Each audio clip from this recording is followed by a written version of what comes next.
Fox Sports. We are Blackmore. We are Detroit.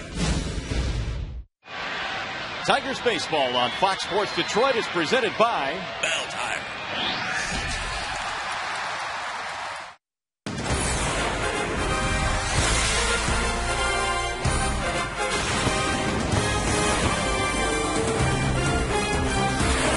You got a lot of team speed and power to go with it, and so it just kind of alters your game plan of what you got to be able to do.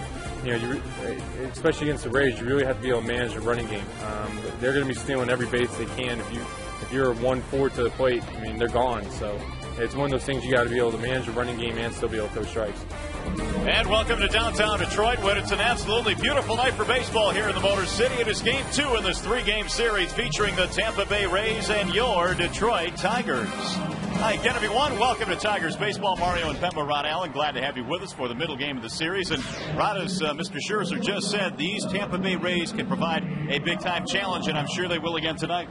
Well, it's a good offensive club. It's a well-balanced club that Joe Madden has at his disposal. But if you're Scherzer, really all you need to do is go out there and do what you've been able to do. In 8 of his last 9 starts, 3 earned runs or less for Scherzer. The fastball has been explosive. He's had a really nice slider and a real good changeup to go along with that. But one of the problems that he will run into today is Matt Joyce, and he'll also have to keep some of the base runners off the base pass to limit the kind of damage that they can do as far as stealing bases. They lead the planet in stolen bases. All right, now the other challenge facing the Tigers tonight is a youngster by the name of Jeremy Hellickson, who's making just his second big league start. His first one was awfully good. Well, I watched that start, and he was real good. He had some real good arm side sink on his two-seam fastball, around 88 to 92 miles an hour. He showed tremendous mound presence. As a matter of fact, the Minnesota Twins had won 8 or 9 games in a row when they rolled into Tampa, and it was Hellickson that pulled them off. But this guy was rated the #1 pitching prospect in all of baseball, #1 in all of baseball. So the Tigers will have their hands full here tonight against the youngster Hellickson. And we'll see what transpires here at the ballpark. The Tigers and Rays just moments away. In the meantime, we send you back to the Call Sam Studios now with more on our coverage. Here is Trevor Thompson.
City, warm and humid. The Tigers and the Tampa Bay Rays in Game 2 in this 3-game series. Glad to have you with us here tonight. If the Tigers combine for 3 or more home runs in this game, make sure you bring a copy of the box score to a participating Arby's location.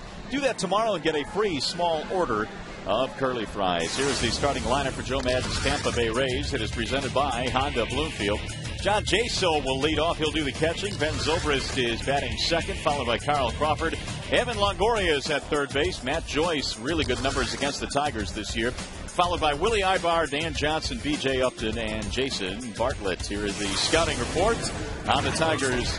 Max Scherzer is presented by Ace Hardware. Yeah, you can take Max straight to the bank. That's how good he's been here at Comerica Park. He has won his last 6 decisions. The earned run average just a shade over 1.5. And one of the things that he must do is slow down this Rays team. They have 138 steals as a club, and they will run you ragged if you allow them to.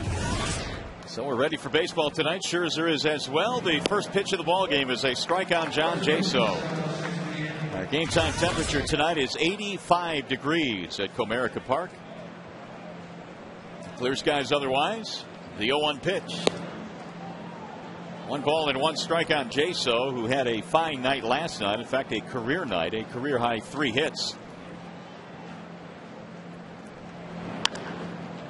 And it'll go foul down the left field line, 1-2. You don't normally see the catcher in the leadoff slot, especially a rookie catcher, but Jaso is in that spot tonight. Joe Maddon having his pregame tea. That misses high. 2 balls, 2 strikes. He probably had his one-a-day vitamin as well. He does a nice commercial, a national commercial for one-a-day vitamins. Here's the 2-2, and it's a bouncing ball to third. Easy play there for Brandon Inge. Jaso is out, 1 gone. Let's take a look at the Tigers defensively. It's always presented by Beaumont Hospitals. The outfield, left to right, reads Rayburn, Jackson, Bosch. Inge, Peralta, Guillen, Cabrera round out the infield. Avila gets the assignment behind the dish tonight. Gerald Laird caught last night's game. Here comes Ben Zobrist. He was 1 for 3 with an RBI last night. The Rays took game 1 of the series. With Jaso and Zobrist at the top of Joe Maddon's lineup, he says that provides their team, which was struggling offensively coming into this series, the best opportunity to score some runs. They're his best on base percentage guys, with Crawford batting third and Longoria batting fourth. The numbers for Zobrist, though, are decidedly down right now. In fact, he's only 3 for his last 20. Power numbers are down. His batting average at .265. The 1-1 is fouled back out of play. 1-2 on Zobrist. And Zobrist's numbers will probably slot somewhere in between his career year last year and what he has done this year. 19 home runs at this point last year. Only 6 so far. Here is Scherzer's 1-2. And that is rifled to right field. It is a foul ball. That's one thing about left-handers and fastballs that are inside. It's really just a natural reaction for them to just drop the bat head on the ball. And when a guy's throwing 94 miles an hour, as Scherzer is, that ball would travel a long, long way. 1-2 on Zobrist. The Rays coming in at 68-44.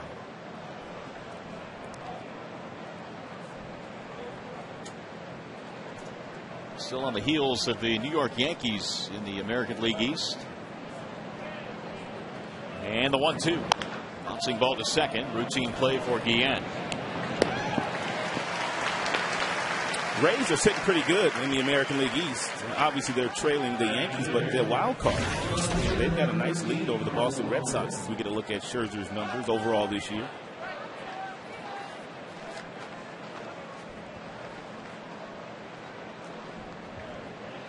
Four-and-a-half game lead over the Red Sox in the wild card. 5 up on Minnesota or Chicago. All you want to do is get in. And with their pitching, they've got a chance to go deep into the postseason if they're able to get in. Crawford last night 1 for 5. A little bit low. 1 ball, 1 strike on Carl Crawford. Joe Maddon's team a game and a half back of New York. Boston's still hanging around despite all of their injuries. This has probably been Terry Francona's best work in Boston, with all the injuries to some of his star players, to still be in the hunt in their division. And this is why the wild card, I think, is so good for baseball. All of these other cities and teams still alive as we head into September. And I'll be the first to admit that when the wild card was first brought on the scene, I wasn't really too crazy about it. But it keeps fans coming to the ballpark. That's all that matters. No doubt. 1-2 on Carl Crawford. And he wastes a pretty good pitch. Scherzer, in 8 of his last 9 starts, has only given up 3 earned runs once, and that number was 4. That's how good Max has been lately. Real good, firm fastball in the mid-90s. And his secondary pitches, he's been throwing with a lot more confidence. Flared toward left field. On the move is Rayburn. He'll get there in the corner for the out. 1-2-3 inning for Max Scherzer. 3 up, 3 down. Here come the Tigers in the bottom of the first.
Tigers starting lineup brought to you by Big Boy. Austin Jackson leads off in center, followed by the DH Johnny Damon. 279 career against the Rays. Bosch is in right tonight. Cabrera is at first base. Then Guillen. You've got Peralta at short, and your bottom 3 features Inge, Rayburn, and Avila. The Bernstein Advantage brings you the scouting report on Jeremy Hellickson. Get the Bernstein Advantage. We go to bat for you. Hey, Jeremy's got some really good stuff. As a matter of fact, I watched his first start against the Minnesota Twins. I believe the Tigers had a day off that day, so I kind of tuned in. He's got a really good fastball, good arm sink. He's got a nice breaking ball, changeup, really good mound presence as well. And that debut was stellar against a red-hot Minnesota Twins team. He pitched 7 innings, gave up just 3 hits against the Twinkies. Hellickson is only 23. He hails from Des Moines, Iowa. It's nice when you can put a couple of guys on the DL, as they have done in 2 of their starters in Neiman and Davis, and dip down to the minor leagues and only bring up the best player, best pitcher, prospect-wise, in all of baseball. It's a nice luxury to have. Jackson leading it off. Looks at one right down the middle for a strike. This Tampa system has quite a few top 50 prospects. Hellickson is one of them. Here's the 0-1. Right back up the middle. And a diving attempt by Zobrist. He can't make the play, and it's a leadoff single for Jackson. It's one of the things the Tigers have not done a whole lot of on this homestand, and that's score first. But they've got an opportunity to do so here. Good 2-seam fastball inside. Jackson doesn't hit it all that hard, down by the label. Real good effort by Zobrist, but not able to make the play. Jackson's been stuck on 16 stolen bases for some time now. What do you think? Will he get one here? Well, he ought to. You know, he ought to try to force the issue. Here's Damon. Ball 1 to Johnny. 16 steals. He's been caught just 4 times. That is if Hellickson is slow to the dish. Have not seen him all that much, but it will only take a couple of times by Tom Brookins, the first base coach, who has a stopwatch in his hand, to decide whether Jackson can run or not on Hellickson, and Jaso, the catcher. Up with the right hand goes Andy Fletcher. A strike called, 1-1. Damon at 279 has 7 hits on this homestand for Detroit. He pinch hit last night in the 8th inning.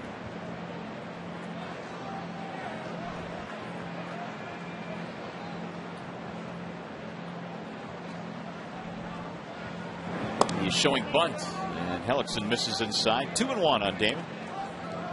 And now Tom Brookins is going to relay some information to Jackson. He's got the stopwatch in his hand. He's already had a chance to time Hellickson on 3 pitches. So we'll see.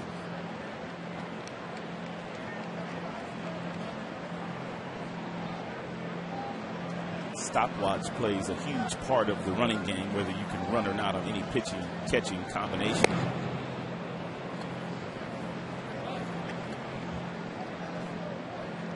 Hellickson last year the Rays minor league pitcher of the year.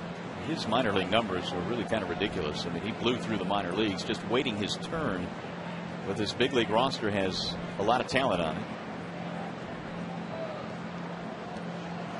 And another toss back.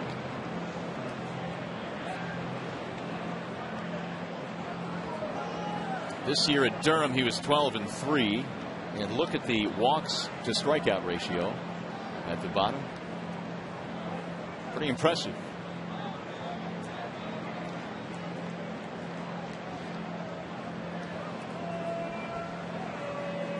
Here's the 2-1. Lifted in the air. Shallow right center field. The right fielder Joyce will give way to Upton. Let's take a look at the Tampa Rays defensively. They got speed in their outfield with Crawford in left and also Upton in center. They got power in right. Matt Joyce, boy, what a 5 games he's had against his former club. Longoria, Bartlett, Zobrist, Dan Johnson at first. John Jaso is the catcher, and Jeremy Hellickson is towing the slab. You know that by now. So here is Brendan Bosch. Homered in last night's ball game. In fact, he hit one the other way to the opposite field. Good sign for him. Bosch also homered on Friday against the Angels, so 2 on this homestand as he tries to break out of that slump that has been hampering him really the entire month of July and into August. And this is a guy that won Rookie of the Month honors twice. Had not Bosch came on the scene the way that he did come on the scene in May and June, those numbers right there, man, they would look pretty good to most. But he set the bar awfully high first 2 months of the season.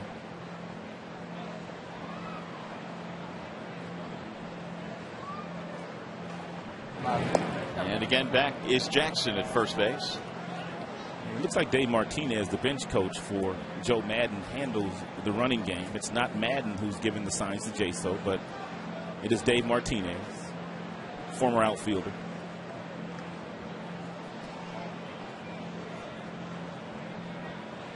Joe still sipping on his tea. He's a beauty. He really is. He's different. He's a beauty. He is a beauty. Real genuine individual.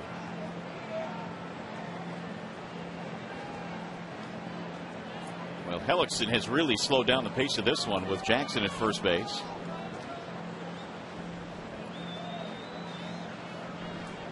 And the 0-1. 0-2 on Brendan Bosch. That's a real nice change piece there from Hellickson. And he's got some mound composure out there for a young kid making only his second big league start. It's a really good circle changeup.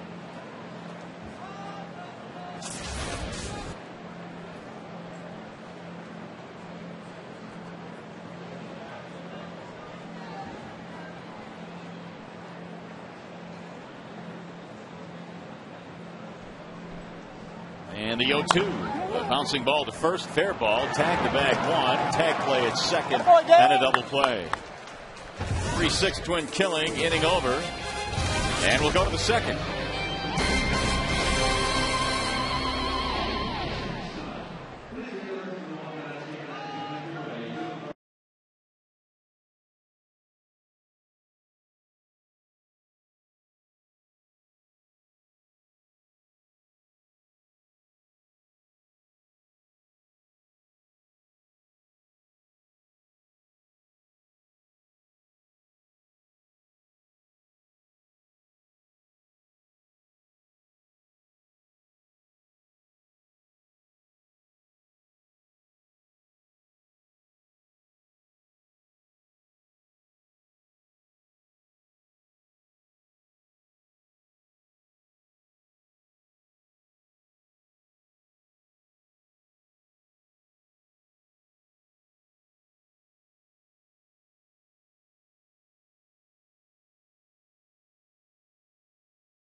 Sports available in crystal clear high definition on Fox Sports Detroit HD, sponsored by Comcast. On to the second inning we go in a scoreless ball game so far tonight. It'll be Evan Longoria, Matt Joyce, Willie Ibar facing the right-hander Max Scherzer. Max had a 1-2-3 first inning. And now here is Longoria, who last night knocked in a run, had a double, and finished 2 out of 5.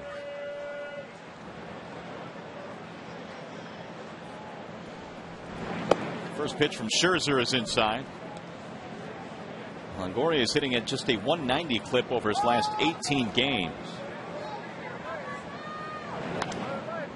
It's fouled away.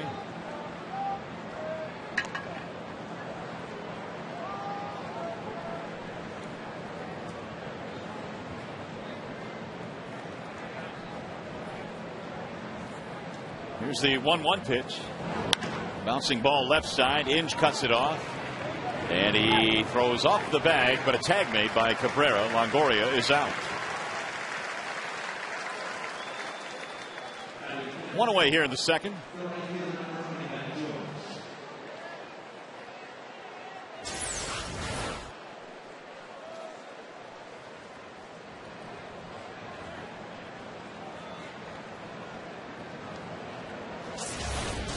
Matt Joyce batting .208. Snapped an 0 for 18 last night when he homered in the ballgame off Armando Galarraga. And that was Joyce's 6th home run. In fact, 15 of his 21 hits this year have been for extra bases. The 1-0 pitch. A little bit outside. 2 balls, no strikes. Galarraga again struggled with his command last night, walking a few. And the Rays got to him early. 3-0 on Matt Joyce. Be careful here. You never know. As hot as he has been against Tigers pitching in the 5 games they've played this year, he could be swinging. He'll take ball 4. It's the first walk of the game for the Tampa offense, and this is a team that leads the majors with 459 walks this year. How about that? They lead in walks, and they also lead in strikeouts. Doesn't equate. It's kind of counterintuitive there. I mean, 885 times they have struck out this year as a team, which is the most in the American League. But they've walked the most too. It's tough to figure out. They're patient, and then they're not. They're patient, and then they're not. Yeah. Willie Ibar, the batter. They run a lot, but Joyce is one of those guys you really don't have to worry about. He's not a true base stealer. That doesn't mean he won't take off, but he's not like some of the other rabbits that Joe Madden has in his batting order. Ibar looks at a strike. 1-1 on Willie. 0 for 1 in last night's ball game. He also is struggling. 3 for his previous 21 at bats. Scherzer locked up against Matt Garza when Garza threw the no-hitter against the Tigers a couple of weeks ago down in Tampa. And there were a lot of people on the Tigers bench.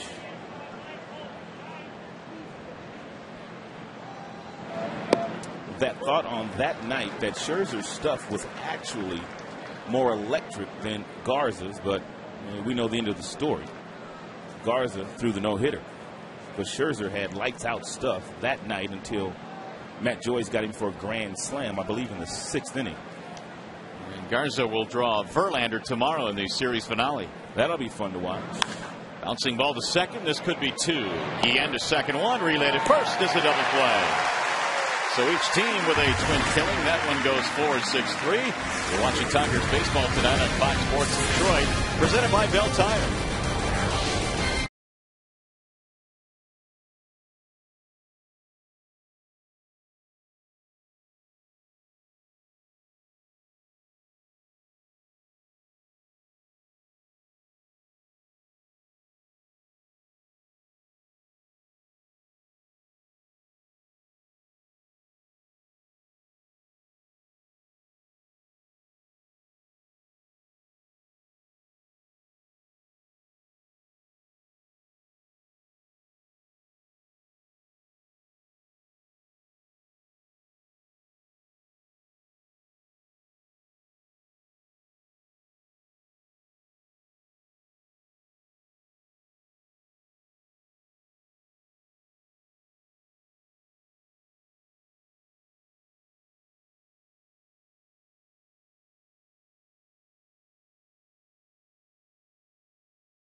Motor City, the Tigers and the Tampa Bay Rays in Game 2 in the series. Glad to have you aboard here tonight. And the Tigers sending Cabrera, Guillen, and Peralta to the dish. That's a nice shot right there. And that one as well is Comerica Park glistening again here tonight. Hellickson is back to the hill facing Cabrera for the first time. Miguel, .341 batting average. And he skies the first pitch foul back out of play. Well, if I were to ask you who leads all of Major League Baseball in walks since the All-Star break, it's probably not a hard question to answer. That would be Miguel? That would be Miguel. He has walked 20 times since the All-Star break, more than anybody in the big leagues. The 0-1 popped up. Foul ground, third base side. Longoria calling. 1 out. Well, the Tigers have been playing against a lot of teams in contention, and the last thing they're going to allow the big fella to do is beat them. And we're seeing more and more and more of that. Here is Carlos Guillen. I was kind of wondering when he would start to get the kind of treatment that he's been getting lately, because he was able to do a whole lot of damage in that first half of the year. Are you surprised it didn't happen after the second month of the season? Well, I mean, I think it kind of tied in with the job that Magglio Ordonez was doing. You really can't understate the year Magglio was having in that number 3 spot, because Magglio was driving in a lot of runs, and then I guess teams just went after Cabrera, and he continued his onslaught as well. Then Bosch came up, and Bosch was doing a nice job. At one point in time, the Tigers' 3-4-5 was one of the best in the big leagues when they were clicking on all cylinders in May and June with Magglio and also Bosch and Cabrera. Well, then Magglio got hurt, and Bosch, of course, went through the slump that he's trying to break out of. Carlos Guillen is batting in the 5 slot here tonight, hitting .276. 0 for 3 last night. Guillen got up to such a great start this year. In fact, he hit .333 in the month of April. Then in May, he played in just 4 games. He's been on the DL a couple of times. Here's the 0-2. 1 ball, 2 strikes on Guillen.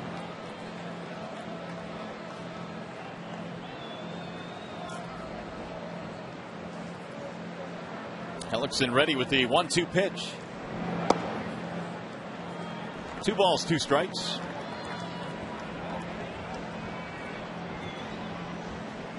Hellickson, career in the minor leagues, 49 and 16.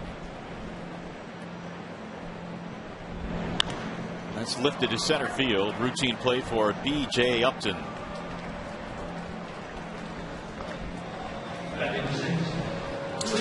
Hey fans, I got a great deal for you. You can see the Tigers battle the Rays tomorrow at 1:05 and enjoy the weekday value pack. You can get 4 tickets, 4 hot dogs, 4 soft drinks, and 4 bags of chips for only $55. For tickets, call 866-66-TIGERS or visit tigers.com. It'll be a good pitching matchup tomorrow, Garza and Verlander. And you can get 4 hot dogs. Oh, that's always a bonus. That's a real big bonus. Peralta, the batter. Hellickson moving him off the plate. Johnny 0 for 3 in last night's game.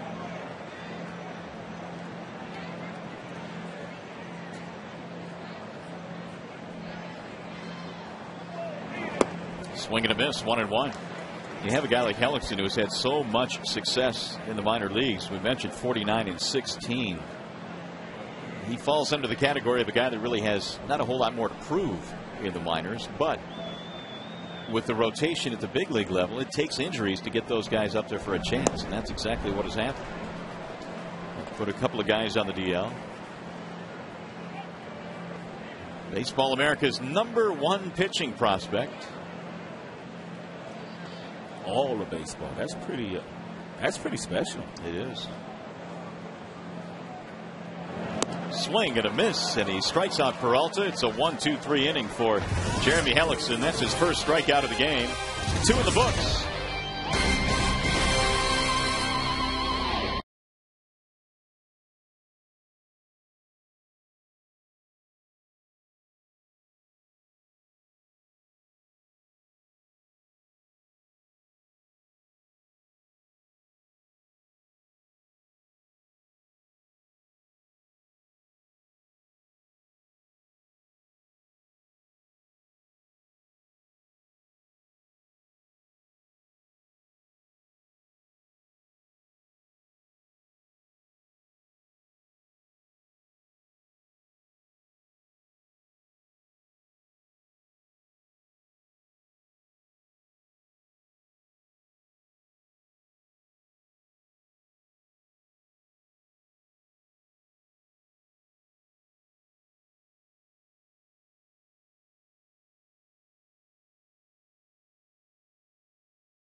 can vote for your Tigers McDonald's player of the game using your cell phone. Text Tigers followed by a space in the player's uniform number to 37338. That's FSDET.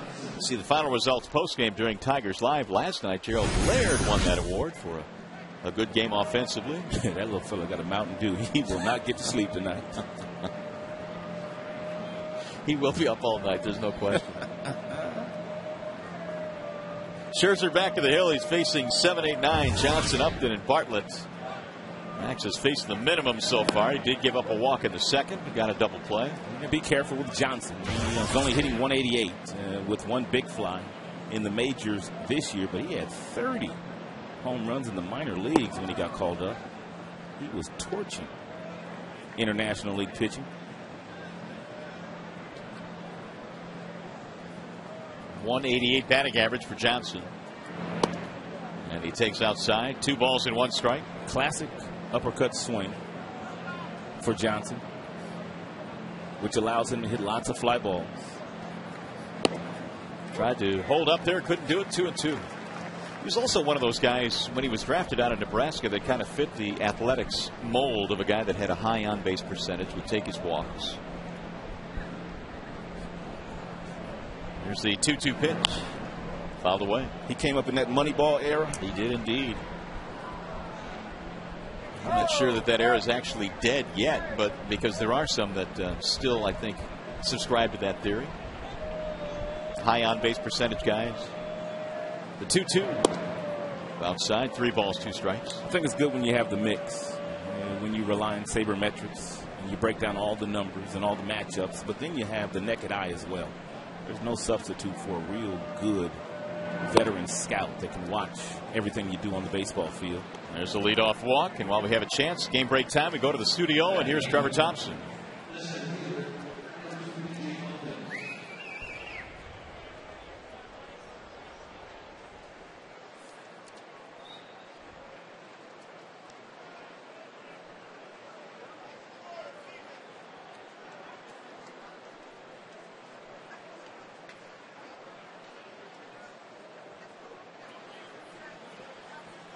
All right, Trev, thanks. I'm going to have to watch that later on tonight. One of the comments that Brandon Phillips made before that series just were kind of unacceptable. Yeah, I agree. You don't say stuff like that. Meanwhile, it looks like Upton hurt himself. Said he hated the Cardinals. Very emphatically.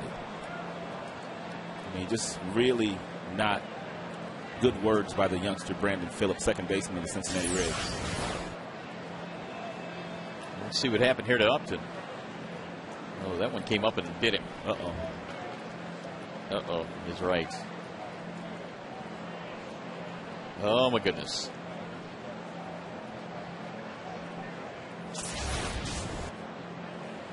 Ron Porterfield, the Tampa trainer, seeing if Upton can catch his breath, because that's basically what he's trying to do right now.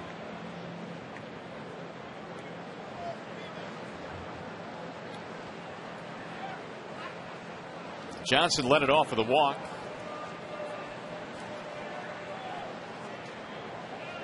As much pain as BJ is in, he must be one of those outfielders that doesn't wear a protective cup. Has to be. Most outfielders don't. Obviously your infielders, they wear cups. They get lots of ground balls, and you don't want something to jump up and bite you. But outfielders don't. As a matter of fact, I very seldom wore a cup when I played in the outfield.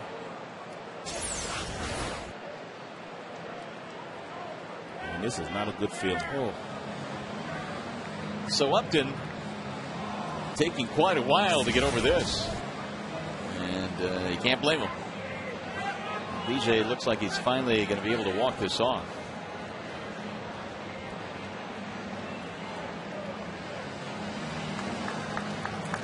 So Upton will continue.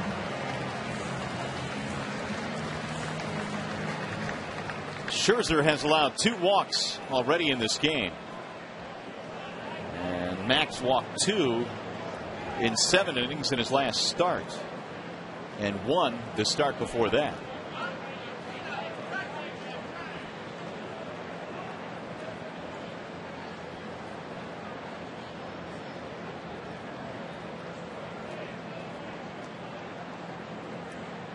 Here's the 0-1. No sign of bunt there, and he will take low. 1 ball, 1 strike on Upton. BJ last night 1 for 4, a 2-base hit. Upton in the month of August is really starting to come on a little bit now for the Rays, and that's good news for them. He's hitting .303 in August after a really slow month of July. Good pitch and a strike called 1-2. In fact, Upton hit just .220 in July. A nice little breaking ball here from Max. You don't want to live in that area, but it's good for strike 2 on this account. Breaking balls need to be down and away.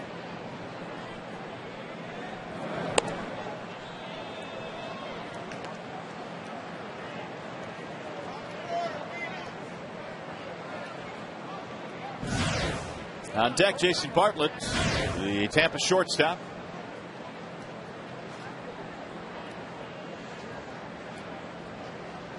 Here's the 2-2 pitch, and it's strike 3 called. Upton is punched out of there, and Scherzer has his first strikeout.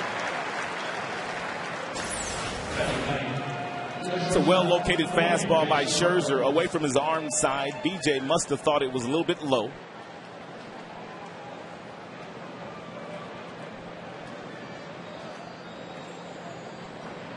BJ had some words for the home plate umpire, Fletcher, as he walked away. He did it in a professional way. Head down, kind of walking back toward the dugout. Didn't want to show up Andy Fletcher. Here's Bartlett. He is, or was, 1 for 2 last night. And Scherzer delivers strike 1. Kind of gives you an idea of the value of having a really good pitching staff and a good defensive club. Because the Rays have underachieved offensively, but yet, if the season would end today, they would be one of the 8 teams in the postseason.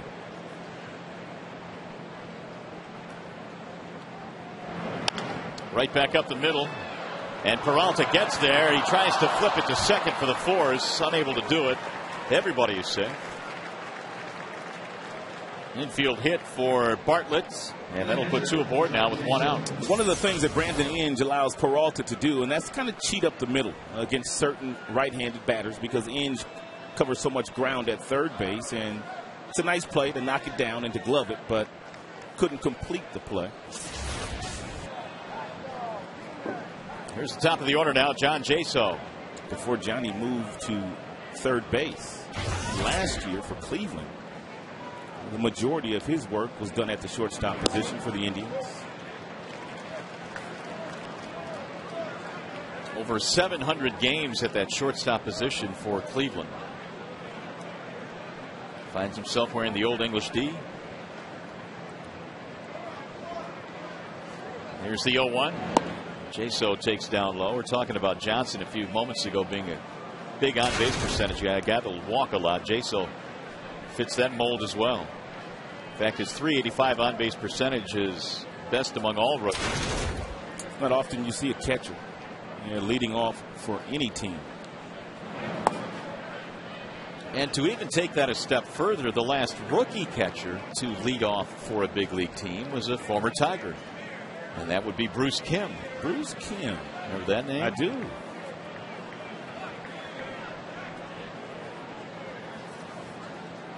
In recent memory, the only other catcher that I could think of that has led off for his club would be Jason Kendall. Did quite a bit of leading off for some of his teams he's played on occasion. High on base percentage guy. Good base run, Jason Kendall.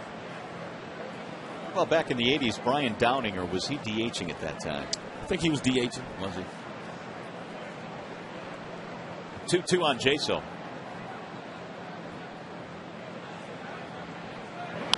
And he fouls it back out of play. Of course, Bruce Kim was the Birds' private catcher, wasn't he? That magical season, yes, he was.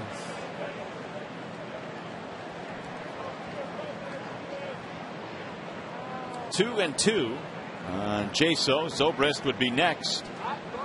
The Rays are threatening here in the third.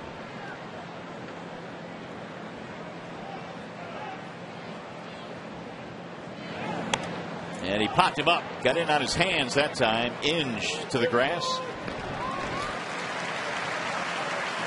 It's the second out. Well, longtime college football writer Dave Dye is now on FoxSportsDetroit.com providing coverage of the Big Ten with an emphasis on Michigan and Michigan State. Read Dave Dye's Big Ten football coverage now at FoxSportsDetroit.com.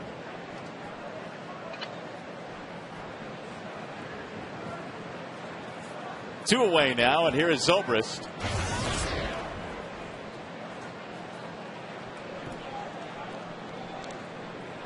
It was a couple of years ago when the Rays were making their charge to the World Series that Zobrist was voted their team MVP back in 09. Or 08, I should say. That's fouled straight back. Actually, it was last year, 09. He also finished in the top 10 in receiving votes for MVP for the league. Wow. He finished 8th. He had quite a year. Yes, he did. He was an all-star as well.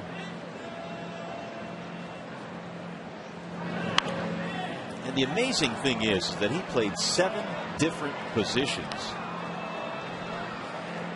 and still had that all-star type season, finishing in the top 10 MVP voting. He's behind in the count here, 0-2.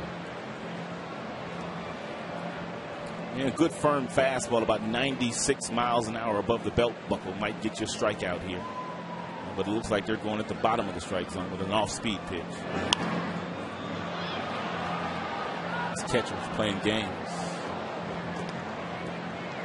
Avila, just in case Zobrist was peeking at where the location was, he was kind of pointing down toward the ground, indicating that's where he wanted the baseball, and then it was a good firm fastball up.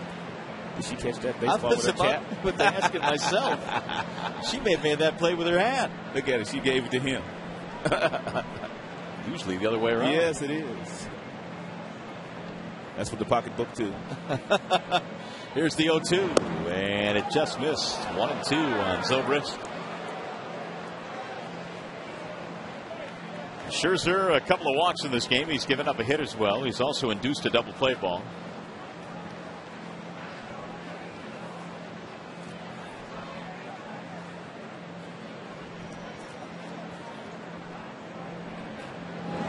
And the 25th pitch of the inning sails outside. Run the count to 2 balls, 2 strikes.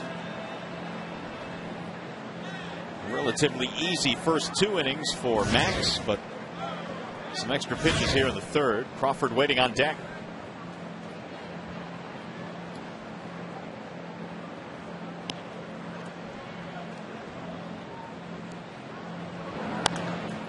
Driven high in the air to shallow right field. Bosch coming in, coming over, and the side retires. So Scherzer pitching out of a mini jam. 2.5 in the books.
2010 season tickets for just $230. Call 313-262-2010 or visit DetroitLions.com.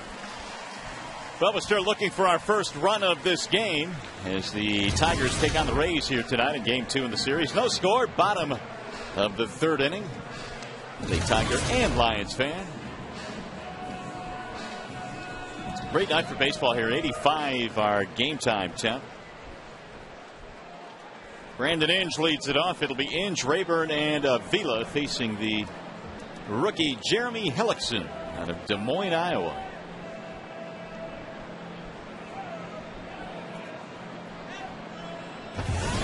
Brandon 0 for 4 last night. There's a ball outside. You talk about this quite a bit, Rod, and guys that are really premium prospects but end up slipping in the draft. He was drafted in the 8th round, and there was some concerns on some of the money he might command or ask for. And also the fact that he had a scholarship to LSU, which was hanging out there as well. So because of that, I think some teams were scared away. Yep, but the Rays weren't. And apparently they were able to take him in the 8th round and still able to sign him. But I'm sure they probably gave him a nice piece of change. Probably not 8th round money. But that's what you have to do on some of those kids. You have to gamble on them, especially when kids have kind of overpriced themselves by telling the area scout that it's going to take a lot of money to buy them out of their scholarship. Breaking ball, broke his bat, fouled it off. We just saw another kid like that in Boston, I believe it was, Kalish. That's right. Who was taken a little bit later because he had a scholarship to play football and was a real good athlete. So Boston kind of gambled, and I believe it was the same round, 8th round, where they took Kalish, and they ended up signing him.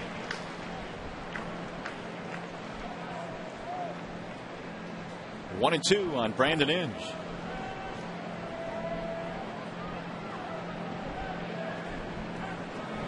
Swing and a miss, and Hellickson now has his second strikeout. We fanned Peralta to close out the second, and now Inge here in the third. He has shown a really good changeup here today. Here it is. It's a circle change, and he just kind of throws it up there real nice and easy with the same arm slot, same arm speed as his fastball, and you could see why. Baseball America rated him as the best pitching prospect in the minor leagues. And you know there's other guys that throw a lot harder than he does. Well, absolutely. But he knows how to pitch. And he replaces Wade Davis, who was placed on the disabled list last night with a shoulder strain. They put Jeff Neiman on DL too, didn't they? They did. So they're down 2 pitchers. And again, it's nice to have that depth in the minor leagues, man. You call somebody up and really don't even skip a beat. Even Andy Sonnenstein, who made a start for them a couple of days ago, replacing Davis' slot, or Neiman, one of those guys' slots. He turned in a really nice pitching performance for them. A former starter who won double-digit games for Joe Madden a couple of years ago. 1 and 2 on Rayburn. This young man's got a really good changeup. There's Jeremy's father. It is not easy for him tonight. I don't care how much success he's having right now. Living and dying on every pitch. Been there, done that. Not necessarily at this level. But I've watched a lot of my kids play when I wish I could simply go down there and hit for them. They don't allow that, do they? No, they don't. Jeremy's dad, Steve, taking the ball game in tonight here in Detroit. Here's the 2-2 pitch. Rolled foul. It's going to get to the point, though, where Lloyd McClendon will get into some of his hitters' ears and just kind of relay what's going on here today. Hellickson not throwing many fastballs. He relied heavily on his breaking ball and his changeup. And when the Tigers get a runner in scoring position, that's exactly the pitch that he's going to throw. So a couple of the Tigers just simply need to go up there and look for the off-speed pitch. I mean, he is giving them a steady diet of them. Unlike David Price yesterday, who started for the Rays and had that overpowering fastball. The one thing they say about this young man is he never really shows any emotion. He's just cool, calm, collected out there. It appears that's the case. He just gets it and throws it. And only 23 years old. And strike three is called on the inside corner, much to the chagrin of Ryan Rayburn, who really didn't like that call. Talk about pitching. Change up, breaking ball, fastball tailing inside that Fox Tracks thought was inside as well.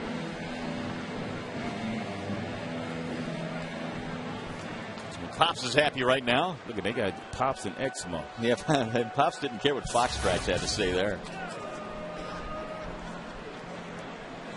2 outs, and here is Avila.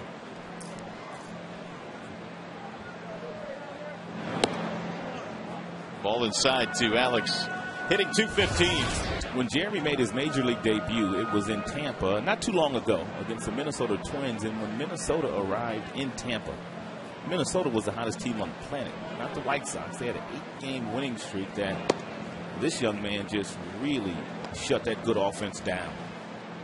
Well, he retired the first 10 batters that he faced in that game. On his way to an impressive start.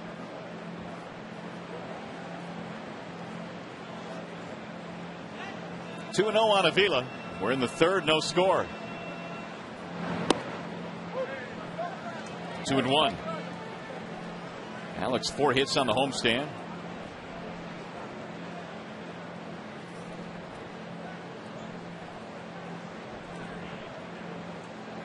Tigers on this homestand, which, as you know, began with the Chicago White Sox, are batting just .236 as a club. There's a high fly to left. It'll be playable, though, for Crawford. And Hellickson has a 1-2-3 inning. 3 innings in the books. It'll be Crawford, Longoria, and Joyce coming up.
In the Motor City, as we amble to the 4th inning, it is a scoreless game. No runs, 1 hit for both teams. Neither team with a miscue.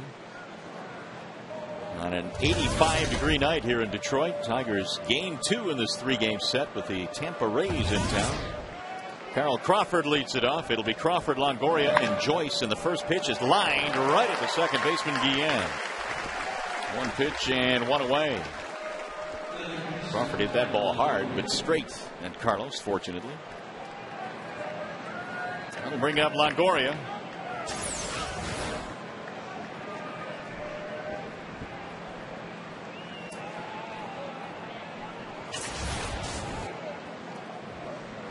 Longoria with a 5-3 ground out back in the second, 0 for 1.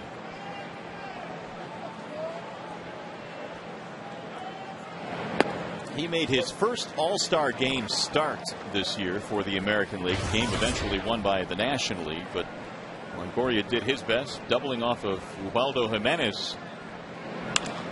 That's driven toward left center field. It is down, a base hit. And Longoria is on with a 1-out single. That Jimenez cat has got 17 wins over in the National League. That's hard to believe. What did he have before the break? Did he have 15? I think he was right around 15, 15-2 or something like that. 17 wins. And a 2.61 ERA for Jimenez, which is the most wins in the history of that franchise. He's got a month and a half to go. He does. David Price won his 15th game last night for the Rays, and that's the most any of their pitchers have ever had. He's got a long way to go himself. Will a pitcher ever win 30 games again? I doubt it. I doubt that very seriously. Not with 5 days rest, 4 days rest.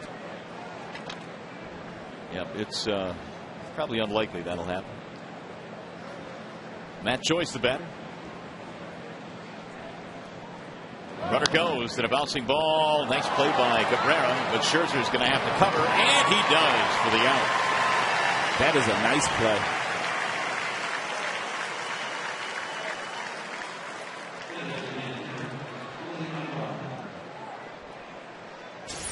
Runner was on the move, and Cabrera came off the bag. He entertained some thoughts of going to second because that's where his momentum was carrying him, but he thought better of that. And it's a good job by Scherzer because he was off the crack of the bat, able to get over to first base to get at least the out.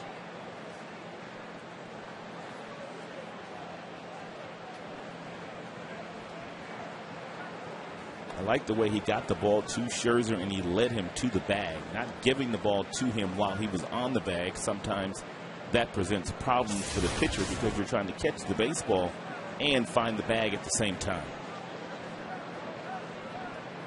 Here's Ibar. Longoria now in scoring position with 2 outs. Ibar hit into a double play back in the second. Willie batting .247.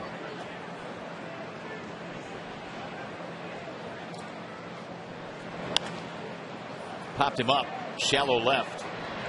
Inge calling and catching, and just like that, the inning is over. No runs, 1 hit. We go to the bottom of the 4th. Jackson will lead it off.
TBA trivia question tonight, and since it's Canada night here at the ballpark, here's our question. Who has the most wins among Canadian-born pitchers in the major leagues? Most wins among Canadian-born pitchers. Canada night being celebrated here at the ballpark tonight.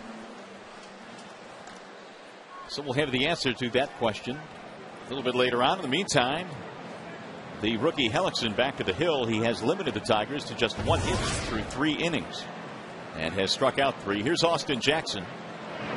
He has that hit. It was a single to lead off the first.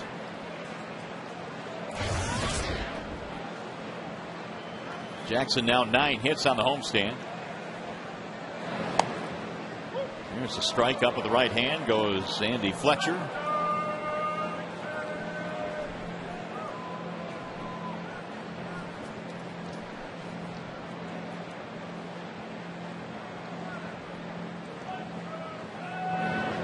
Breaking ball that spins inside. Tigers are still looking for their first win against the Rays this year. Tampa swept them in that 4-game series in St. Pete at the end of July, and they, of course, won last night. 2-2 on Jackson. There was a time where everybody was fattening up their record in the big leagues when they played Tampa. We talked about it a little bit last night, where they finished in last place 9 of their first 10 years of existence. Routinely were losing 90 to 100 games a year. Those days have changed. 3-2 on Jackson.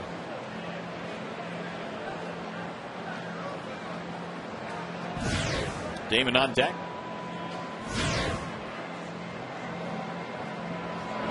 Swing and a miss. Another strikeout for Hellickson.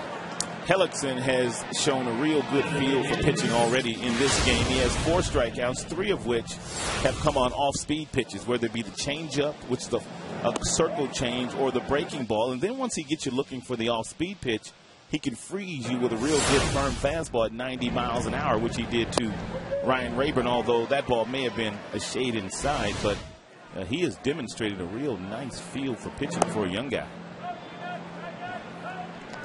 He's only 23. You mentioned he's out at Des Moines, Iowa. I played there 1 year. AAA? Yep. Nice little city. The 1-0 pitch.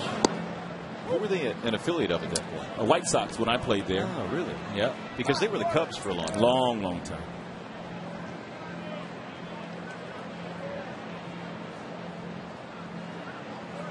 Now the 1-1 pitch. If you had to pick your favorite city to play in the minor leagues, what would it have been? Because you played in a few. Buffalo, New York. Really? Buffalo, New York. You didn't even hesitate. We played in War Memorial, and it was called the Rock Pile, and it was so much fun. I mean, all the stuff going on during the game, after the game. It was the best year I've ever had in the minor leagues. Cool. We had a lot of fun. Now, why'd they call it the Rock Pile? Well, I guess it was old, I guess. I don't know. That's what they. Oh, that's what they call the stadium. The Natural, too. You know, they made that movie, The Natural, there, too. And Robert Redford. But the atmosphere was just off the chain. Just the seats and, you know, they had the Earl of Bud there. They had dancing folks in the stands. They played great music. It was a lot of fun. Inside, 2 balls, 2 strikes on Johnny Damon. The owner was real cool, too. Drawing a blank on his first name, but his last name was Rich. He also owned the Buffalo Bills there for a minute. But we used to go to their house once a year in the summertime, and they would feed all of us, and it was just a really good time. Low, 3 balls, 2 strikes. Steve Swisher was the manager of that club.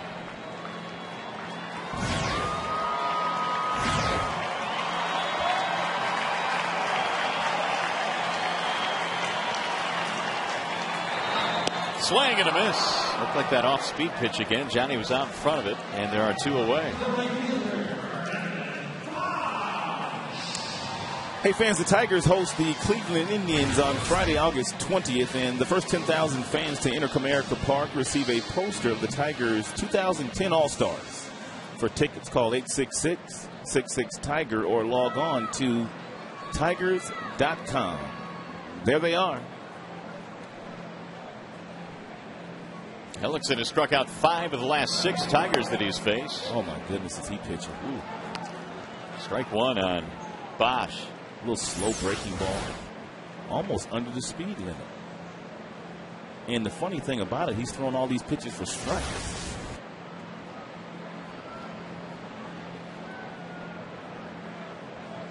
The 0-1.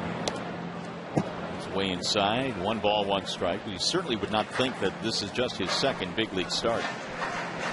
He did start the 2010 All-Star Futures game. That was at Angel Stadium in Anaheim. 2 innings in that game, picked up the win.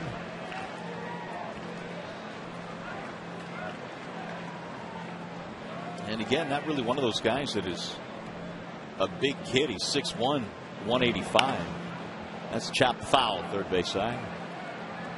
And not necessarily lighting up the radar gun either. No.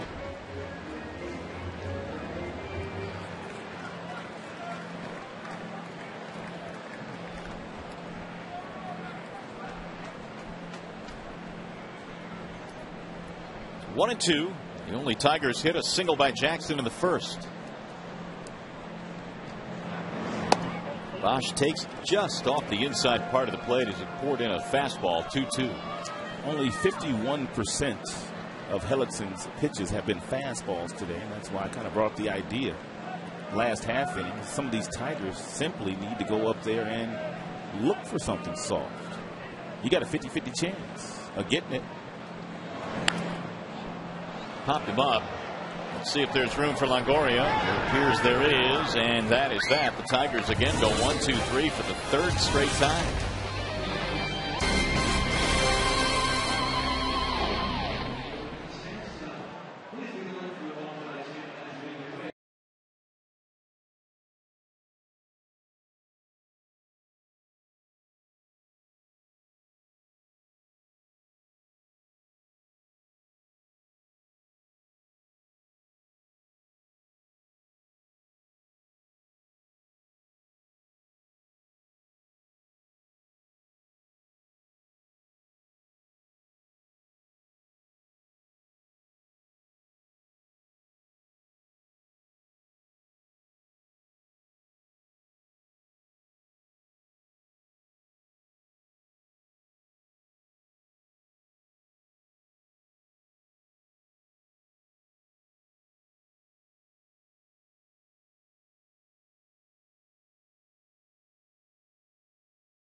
Foreign pitchers, since it's Canada night here at the ballpark. The answer is Fergie Jenkins, who won 284 career games. Here's a list of some famous top Canadian pitchers, including Trevor Thompson, who qualifies because he threw out the ceremonial first pitch recently.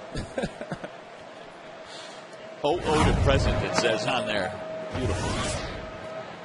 Well, Scherzer back to the hill. So McClellan said he did not go. It's Dan Johnson leading it off. Johnson, Upton, Bartlett. And Max missing inside. 2 balls, no strikes. And there's been only 3 hits in this game. 2 for Tampa Bay and 1 for the Tigers. I think we had an inkling coming into this game that it might be a pretty good pitching matchup. And that the fact that both of these offenses really have struggled the last couple of weeks. And he missed ball 4. Johnson again draws a walk for the second time in this game. 3rd walk overall. We'll bring up B.J. Upton.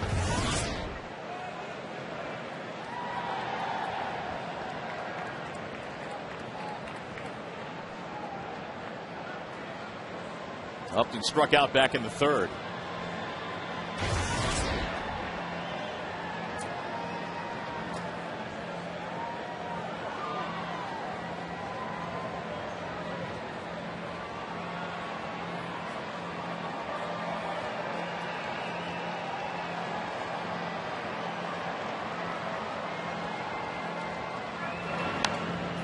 Had a good rip. A Scherzer fastball 0-1. The Uptons, BJ and his brother Justin, were both #1 picks. The Youngs, Delman and Dimitri, were both #1 picks. In fact, they're the only pair of brothers that were top 5 selections ever in the draft. The 0-1. Dimitri played here in Detroit. Delman is really having a tremendous year with Minnesota. He's in that MVP conversation. You know, and I really didn't think about that until I recently looked at his RBI numbers and his average. His numbers with runners in scoring position. He's had a great year in Minnesota.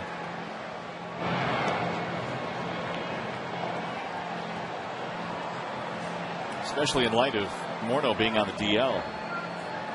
That must be a really serious injury to Morneau. Missed inside. I guess concussions are kind of tough to figure out. I mean, when do you really know that you're all the way back? Teams are starting to really err on the side of caution, too, with concussions, whether it be football or baseball, whatever sport. 2-1 on B.J. Upton. 2-2.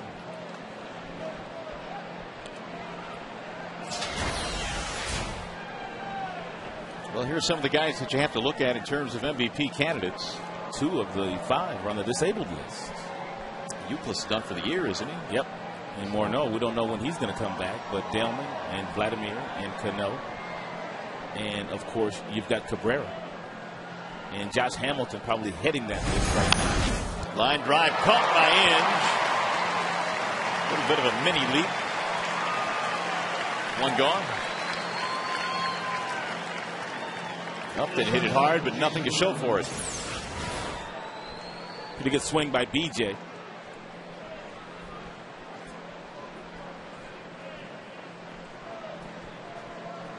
Johnson scrambles back without a throw. One out now for Bartlett.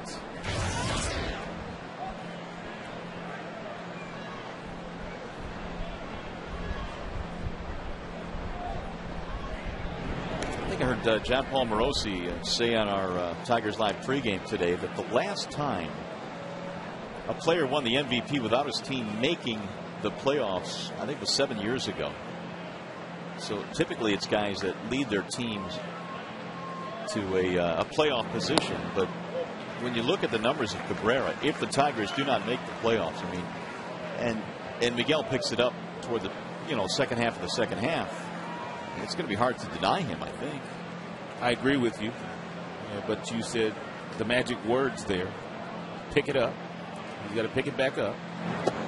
And in order for him to pick it up, he's going to have to get some help from the guys that are batting in front of him and behind him. A-Rod in 2003 won the MVP with Texas that year, and they did not make the playoffs. That was the last player to do it. Here's a bunt. It'll go foul. 1-2 on Jason Bartlett. And an infield single back in the third.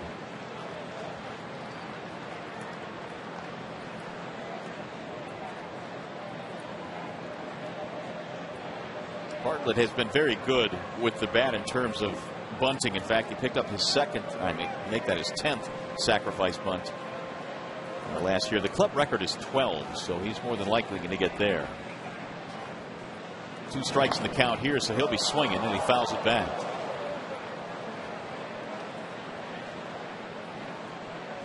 And this at bat trying to bunt for a base hit, but he can handle the bat. Bartlett, I guess one of those glue guys, that's the way to describe him. Plays a really good shortstop.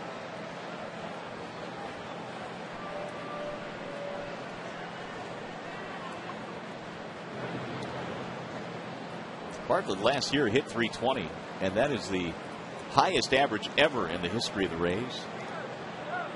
Single season record last year.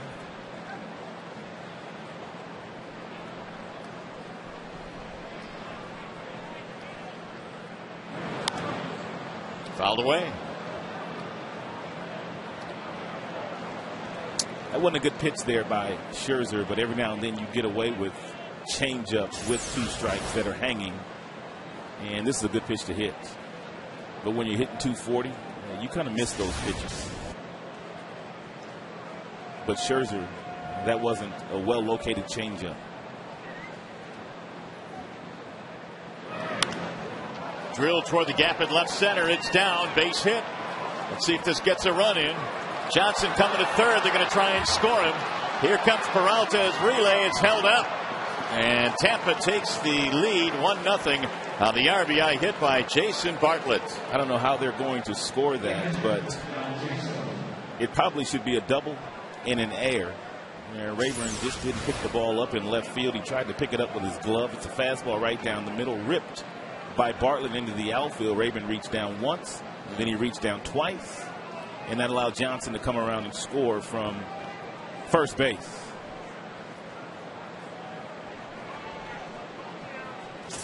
Only the third hit of the game given up by Scherzer. Here is Jaso. The Tigers have played some really good defensive baseball here the last 15 games or so. They've been one of the better teams in the American League.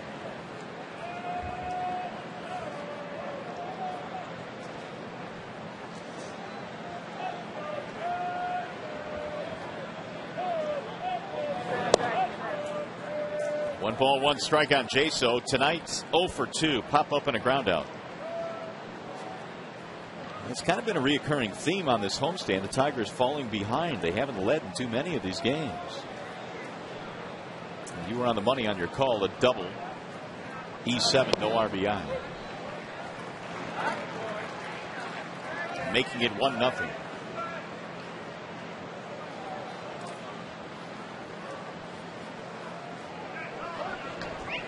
One and two on Jaso.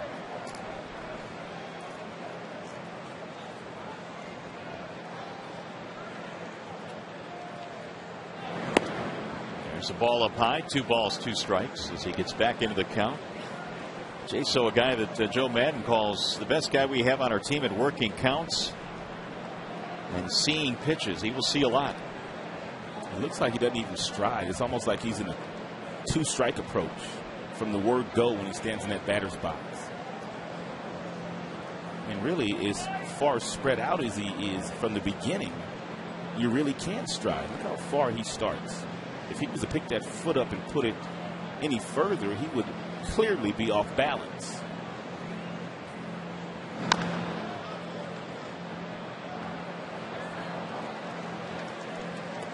Two and two on Jaso. When I taught hitting, I always liked the guys that would stride. It just seems like you get more bat speed, you get through the ball a little bit better. This is okay for a table setter, a guy that doesn't hit for power, but guys that hit for power, you need some momentum through your swing when you're in that strike zone if you're going to do some damage.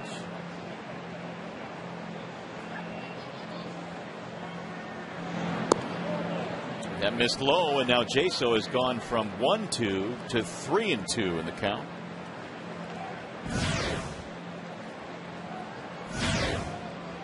Zobrist on deck.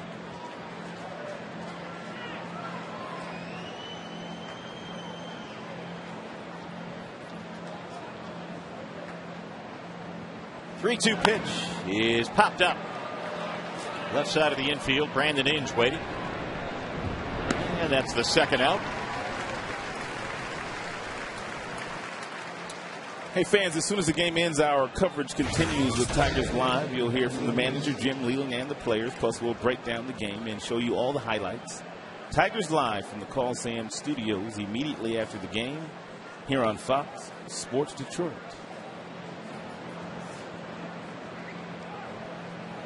Here's Ben Zobrist. 0 for 2 for Zobrist. And now 3 for his last 22. Rays looking for a 2-out run. Ball outside from Scherzer. And for Max, that was pitch number 83 as we play here in the 5th.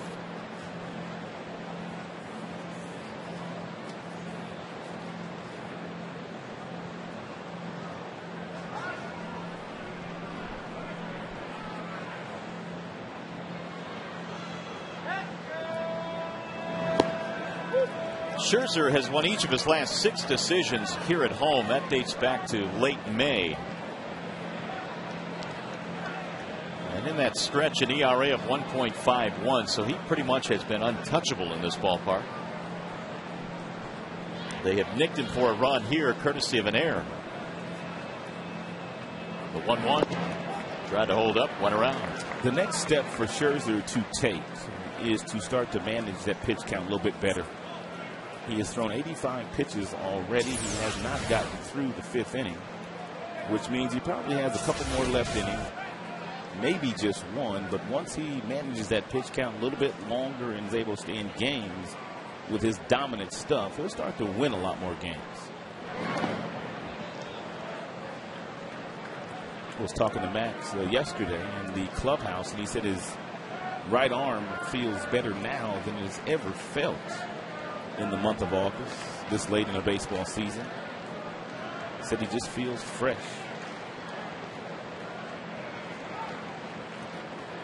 He's 2-2 here on Zobrist.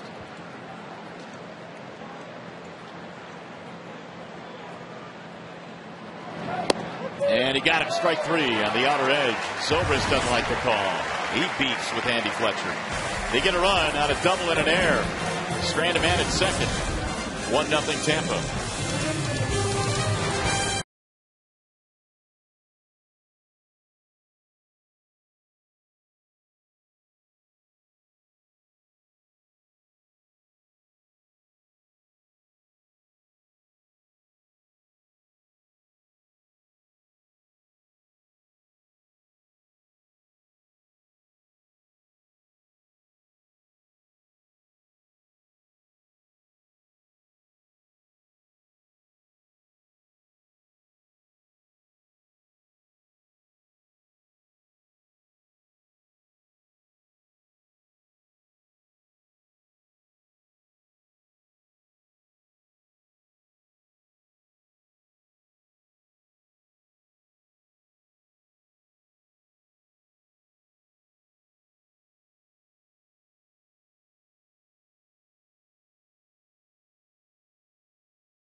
Fans, don't forget it's a Fox Sports Detroit Prize Pack Tuesday brought to you by Meijer. Text Meijer to 37338 to be eligible to win a fantastic prize pack any baseball fan would absolutely love. Meijer, higher standards and lower prices. Tigers down by a run now. Cabrera leads it off against Hellickson in the 5th inning, and Hellickson has fanned 5 already in this game.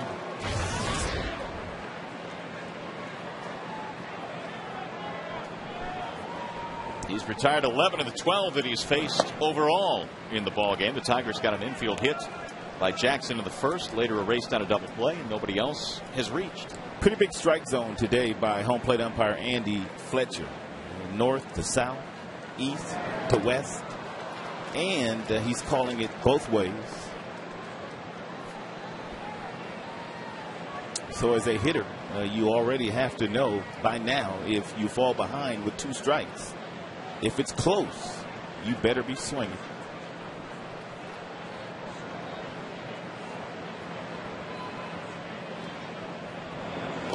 Which raises a question as a hitter or even as a pitcher.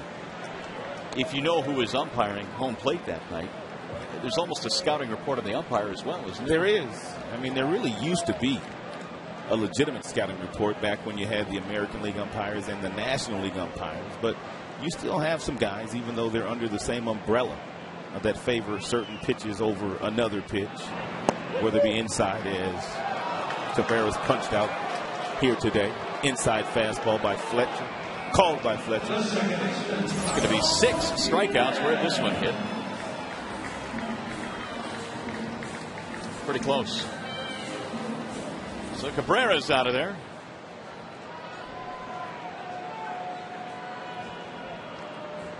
12 in a row retired by Hellickson. Half of those via strikeouts.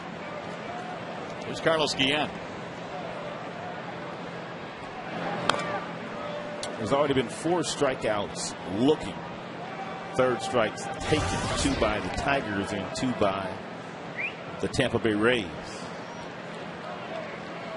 Hellickson has struck out 6 of the last 8 Tigers that he has faced.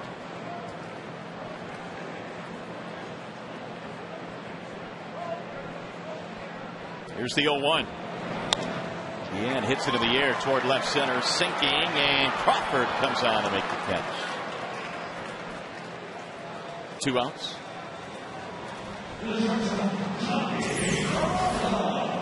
Crawford in left field can cover some ground. He has world-class speed at that position. He was some kind of high school player. High school quarterback. What was he going, Nebraska? To run the option? Yep, and UCLA wanted him to be a point guard. How about that? So I'm not sure you could be a much better athlete than that. No, you can't. It doesn't even talk about his baseball skills, which were deemed a little bit raw when he got to professional baseball, but certainly good enough to get up to this level and be an impact player. He's made himself into that. He's a free agent after this year, and there will be quite a few teams out there that have big payrolls that will come after Crawford. He's in a really nice position. 1-2 on Peralta. He'd look good in that old English D. Yes, he would.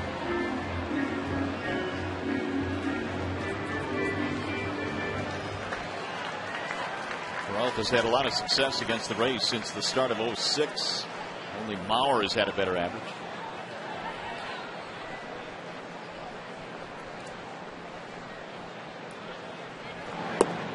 Breaking ball that Peralta lays off of. 2-2 on Johnny. He struck out back in the second.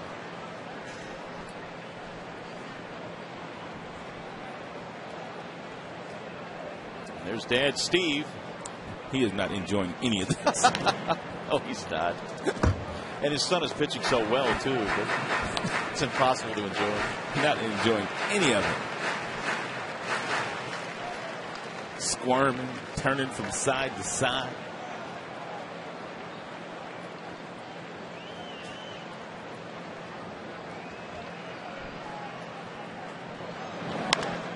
High fly ball.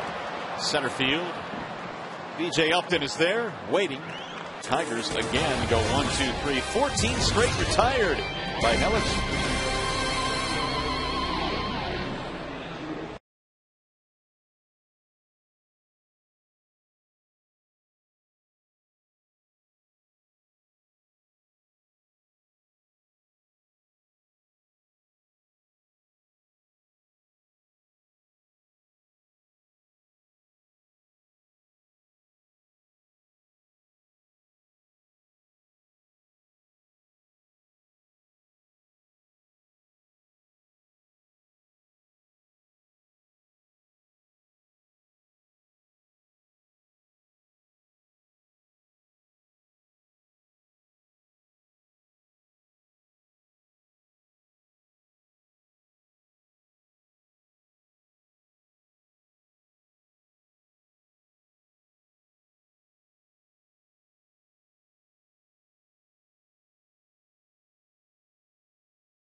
here for Joe Madden's team, and the first two batters, Crawford and Longoria, against the Central this season, have really kind of carried them. Well, they're all-stars, and the rest of their team really have not done all that well against our division. Scherzer allowing a run in the 5th inning. An error by left fielder Ryan Rayburn scored that run, or allowed it to score. There's a strike on Crawford, who's 0 for 2.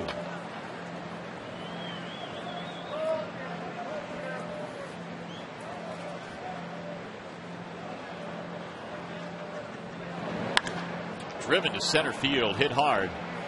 Jackson is there. That ball was hit so hard, it was knuckling. But once it got to Jackson, look at Jackson's reaction. He's like, wow.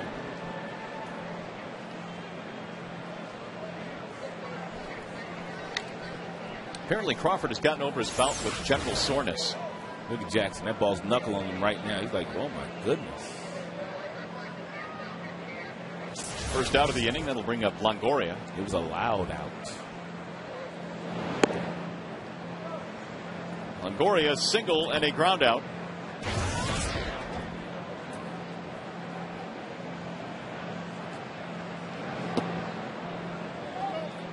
Looks like he went, and he did. Mike Everett goes up with the right hand. Longoria last year had 33 home runs and knocked in 113. It's going to be tough for him to get to those numbers this year. Fouled straight back. Certainly doable in the RBI column. He's got 71, but he's going to have to pick it up. He's a nice two-way player. Tremendous third baseman with great range, real good athleticism, quick first step, good arm.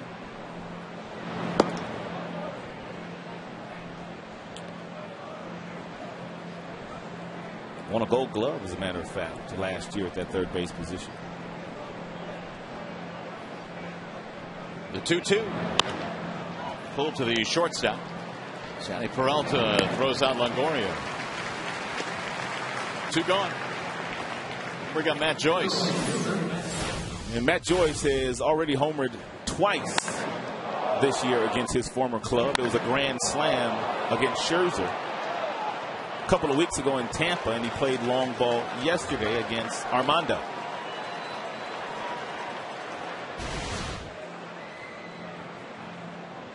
Eight RBIs in 5 games against Detroit this year.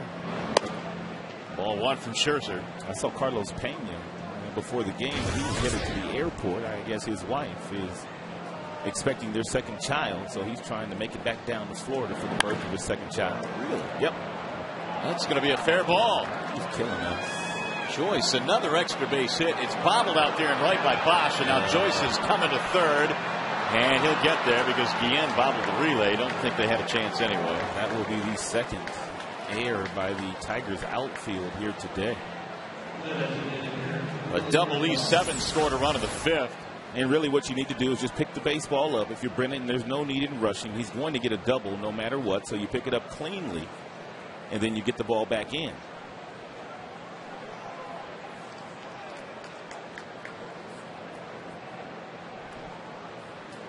Joyce gets all the way to third with 2 outs. 4th hit allowed by Scherzer. He'll try and strand him now as Ibar steps in. The second Tigers error of the game.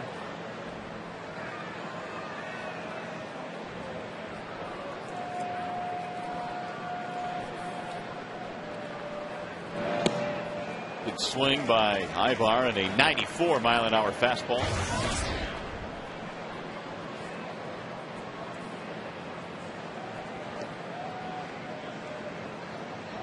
Here's the 0-1. He laid off that time. 1 ball, 1 strike. Over the last 17 games, going back to July 25th, the Tigers had a .990 fielding percentage, which was good for tops in the American League, but they've made a couple of mistakes today. Rayburn comes on to make the play, so that error does not hurt the Tigers. They strand a man. We go to the bottom of the 6th, down by a run.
freeze cam. We're going to take you back to the only run scored in this game. It was a fastball that kind of leaked right back over the middle.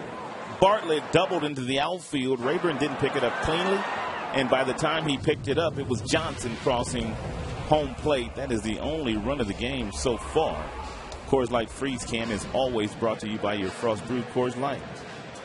So it'll be Brandon Inge to lead it off here in the bottom of the 6th inning. A run on 4 hits for Tampa Bay. No runs on just 1 hit for the Detroit Tigers. Hellickson back at the hill, and here's a young man that retired the first 10 straight in his first big league start. And in this one, he gave up a single to Jackson. First batter he faced, and everybody else has gone down since. 14 in a row. Brandon struck out back in the 3rd, 0 for 1. Swing and a miss.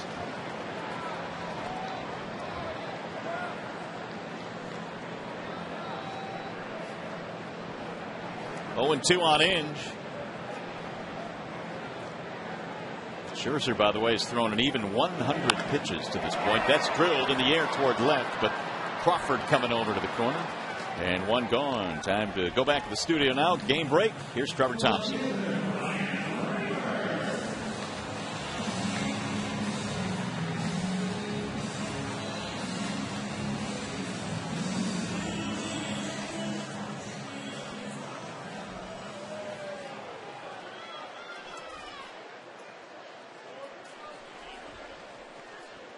All right, Trev, thank you. Yeah, it's a big-time fight in the Central.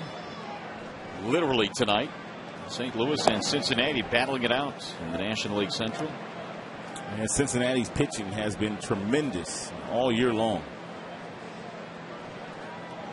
That's what's kept Dusty Baker's squad in the hunt in the Central. Rayburn takes a ball high, and the count goes 2-0. 15 straight set down by Hellickson, the right-hander.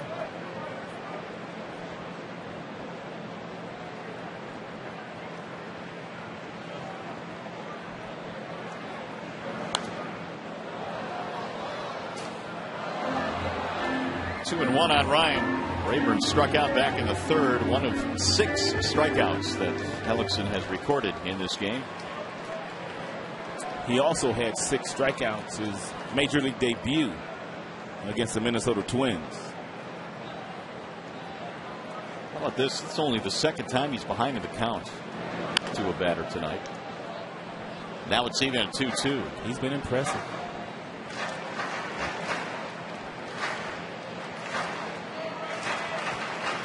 Minor league pitcher of the year last year. His numbers at AA and AAA combined 9-2 with a 2.45 ERA. Jaso has been leading him through this start.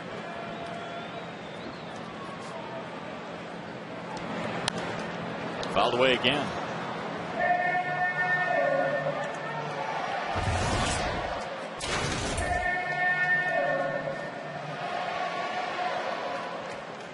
Anywhere from 71 to 90 in this at bat.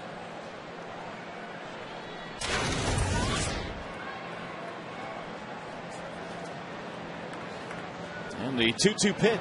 Swing and a miss. Rayburn is out of there on strikes. 2 gone. 7 strikeouts. Well, you can follow the Tigers on your iPhone, iPod Touch, BlackBerry, or Android phones with MLB.com at BAT 2010. Featuring play-by-play video highlights and live audio broadcasts. Visit Tigers.com today if you'd like more details.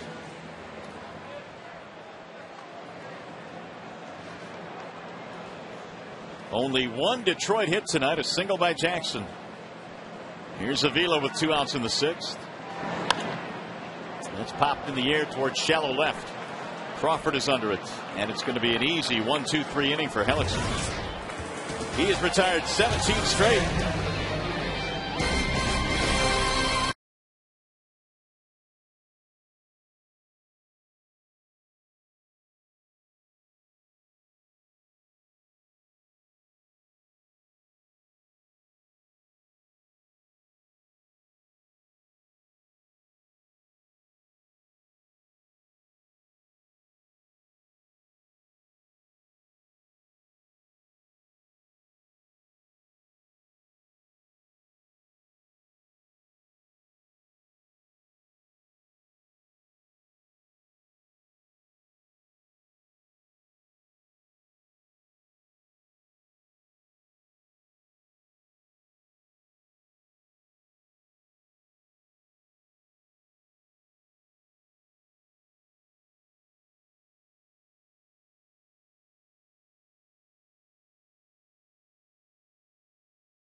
Nighttime settling in now here in the Motor City. The Tigers have managed only one hit in this game. They trail Tampa by a score of 1-0. Scherzer has pitched a dandy of a ball game tonight. He's been victimized by a couple of errors, and well, he's on the short end of a 1-0 score right now.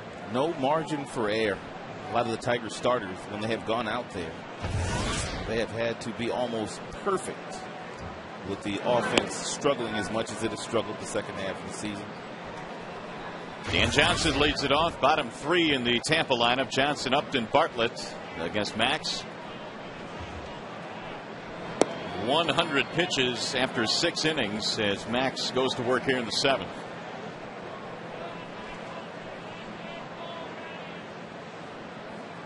The 2-0 is fouled straight back. Can't really ask a whole lot more out of Scherzer. No, you really can't. Only 4 hits allowed in this game. We've talked about how much success he has had here at home, and that has continued tonight. Here's the 2-1. Outside and high, 3 balls, 1 strike.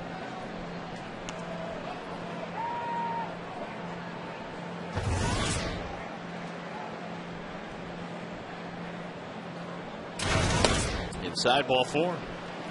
So how about Johnson now? He has led off 3 separate innings with a walk. And that's 4 total for Scherzer. And now Rick Knapp will get on the bat phone and get in touch with the bullpen. All 4 of Scherzer's walks here today have come against left-handed batters. So apparently having a difficult time of throwing strikes to the left-hander.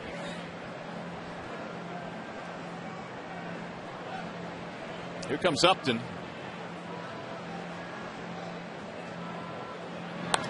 Ground ball off the glove of the first baseman Cabrera. They still have a play, and Upton is out. Ian is able to shovel it back to Miguel. 3-4-3 advance the runner to second base.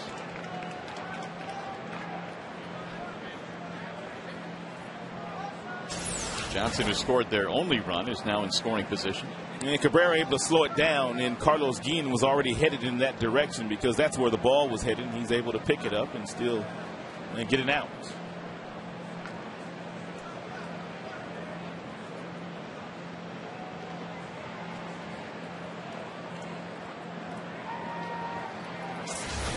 So here's Bartlett now with a man at second base. Strike 1 on the outer edge. Scherzer has fanned 2 in this game. Upton and Zobrist, that's been it. Max came into this one averaging about 8.5 strikeouts per 9.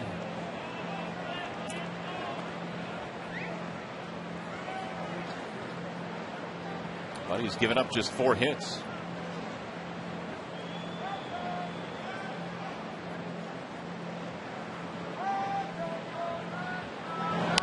Ground ball slowly toward the left side. Peralta got it by half a step. Bartlett is out, and the runner advances.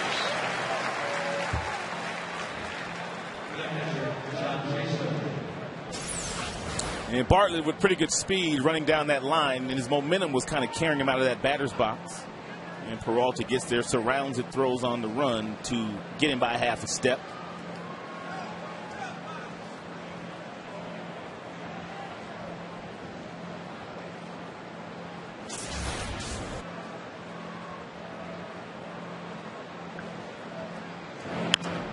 Fouled back out of play by John Jaso. They'll try and get a run in here with 2 outs.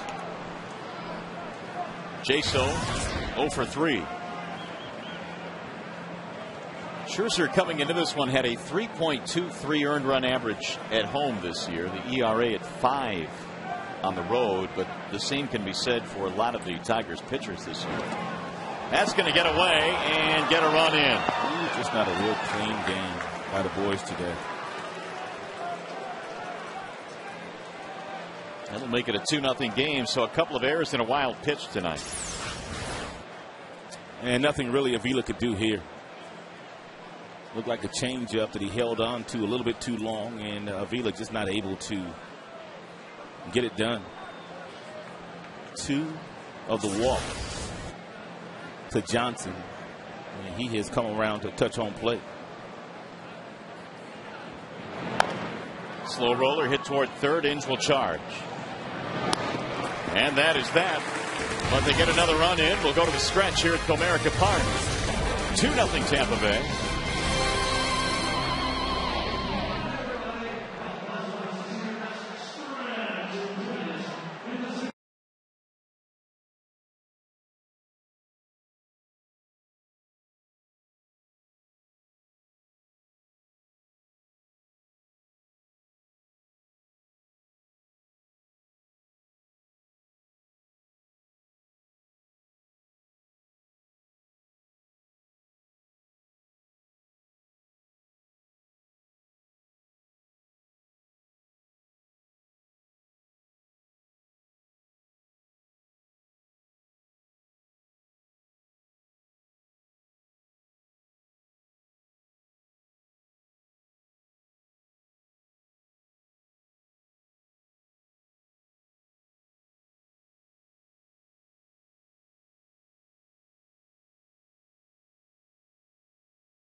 Seventh inning, Austin Jackson has the only Tigers hit of the night. That was right back up the middle. Didn't really hit it that hard. It was right off the label, and Zobrist slowed it down, but not able to make the play. And that was in the first inning. Since then, 17 up, 17 down. Jackson will start things off here in the bottom of the seventh. Then Damon, then Bosch. It is a 2-0 lead for Tampa Bay. Meanwhile, it's kind of amazing tonight. Hellickson has pitched so well, but he's thrown only 77 pitches right now. There's number 78, and it's a strike on Jackson. His second big league start is as impressive, if not more, than his first big league start. Wow. 0-2. Scherzer awfully good tonight. An error scored one, a wild pitch scored another. But both of those runs scored after walks. Here's the 0-2. Another breaking ball roll to third base. Longoria in time for the out, one away.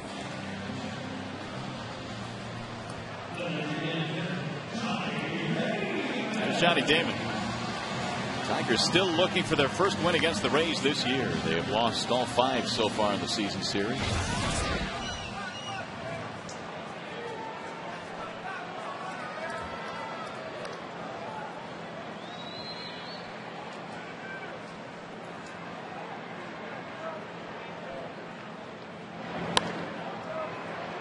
Fouled away.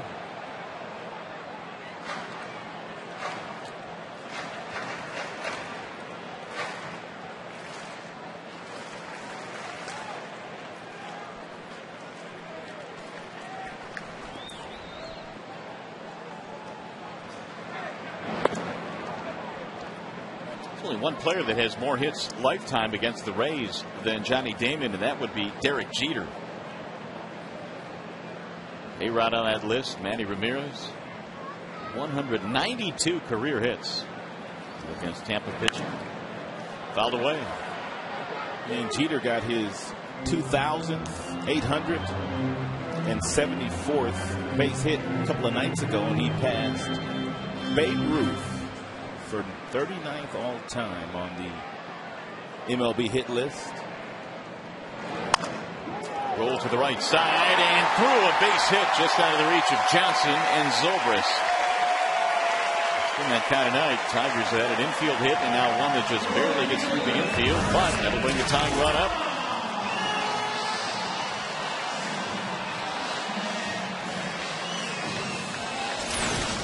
Johnny placed this one perfectly. You've got your first baseman leaving his feet, and you also have your second baseman leaving his feet trying to knock it down.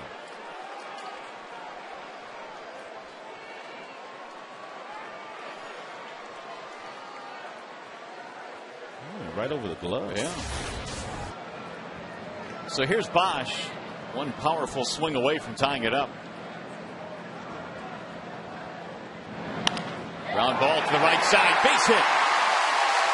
Damon will go to second, and the Tigers now have runners at first and second. Yeah, Brennan got a breaking ball there from Hellickson, and he stayed back as long as he possibly could. The body's out in front, but the hands stay back. And if your hands stay back, you still have a chance of hitting the ball sharply somewhere, which Brennan was able to do right past the diving Zobrist.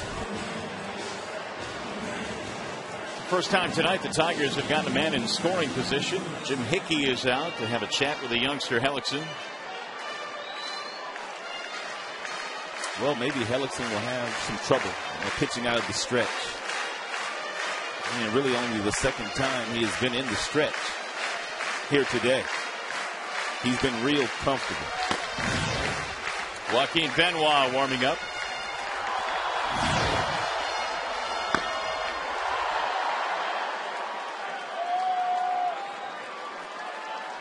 Cabrera is 0 for 2, strikeout and a pop-up.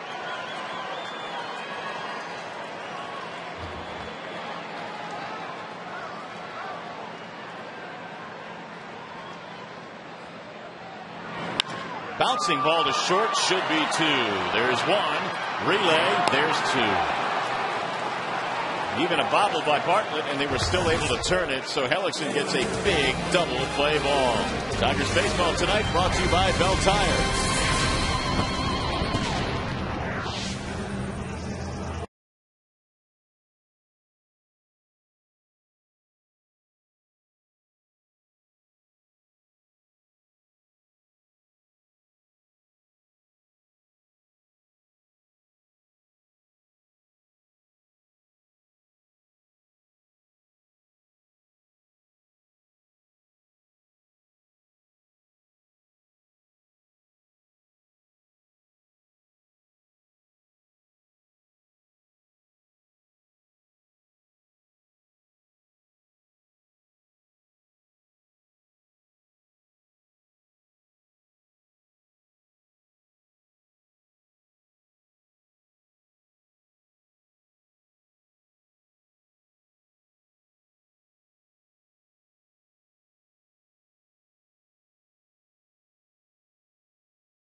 Tonight he's walked 3 times. Twice they have led to Tampa Bay runs. There are only 2 runs in the game. Scherzer outstanding tonight.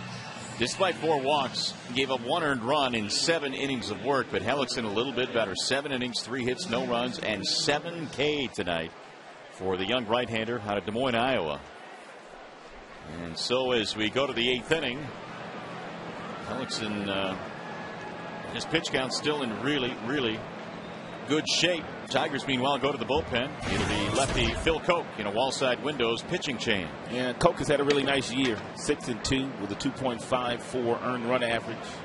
He's been stingy as far as the base on balls are concerned. He struck out 40 in 46 innings. Ben Zobrist leads it on. Zobrist, Crawford, Longoria, 2, 3, 4 in Joe Maddon's lineup. When most pitchers, as far as their velocity is concerned, they start to slow down the second half of the year. Cope somehow has managed to pick up a couple of miles per hour on his heater. Jackson for out number 1 at the bat is Zobrist.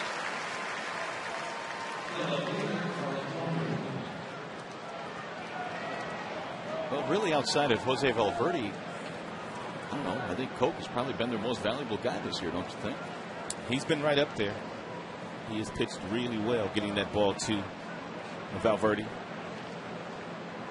I guess you get a couple of votes for Bonine for the cleanup work that he has had to do this year.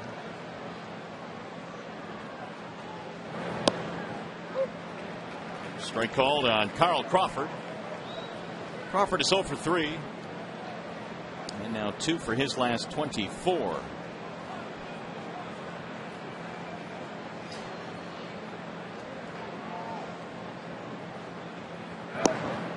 Crawford came 1 triple short of 100 career triples and 400 career stolen bases before the age of 29. Only Ty Cobb had done that. He 29 today? A couple of days ago. The 0-2. Bouncing ball back up the middle. Ranging to his right. Quick throw. Guillen played that one as quickly as he could. He can fly.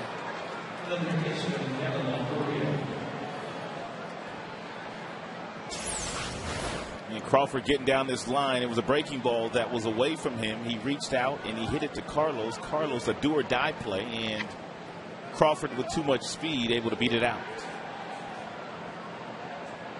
Close.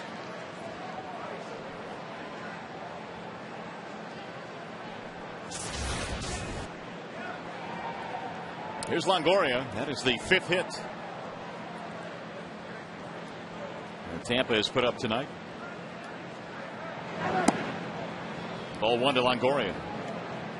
And Crawford has quite a few stolen bases this year, but with the left-hander being on the mound, he should not get as good a jump as he would have gotten had Scherzer still been on the bump.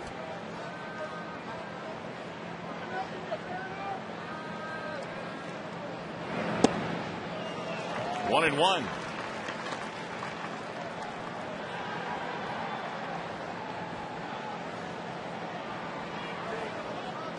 Scherzer goes 7, gives way to Cope. Longoria a single and a couple of ground balls in this one, 1 for 3. Here's the 1-1. Driven toward left center field. That's going to get down. This one is going to roll all the way to the wall, and this will score. Crawford with ease. He's flying around third base. He comes home to score, and Longoria has his 2nd hit tonight. It's also his 72nd RBI of the year. And both Crawford and Longoria had been slowed down the last couple of weeks, but a base hit here, a double, and Crawford with his speed, there was no way that they were going to throw him out.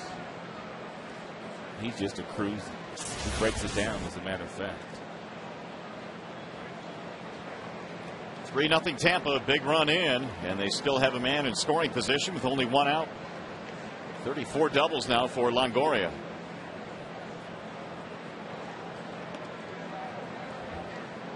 Here's Matt Joyce.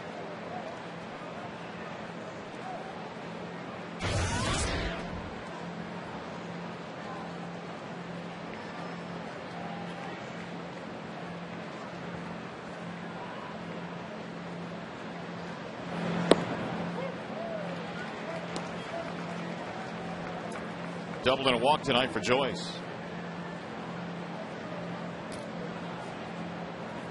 So yet another extra base hit for the former Tiger. That makes it 16 of 22 hits this year. 16 of the 22 for extra bases. The 0-1. Make it 0-2 on Joyce.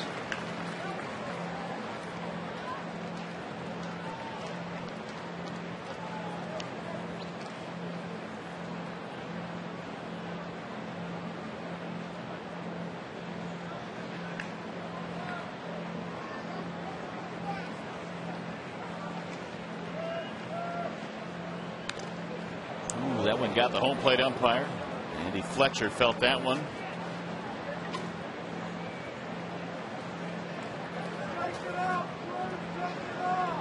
And Avila now will walk out to the mound to chat with Cope. Where did get him? Unbelievable. Second time tonight. He and VJ Upton can commiserate. Kevin Rand coming out to make sure he's okay.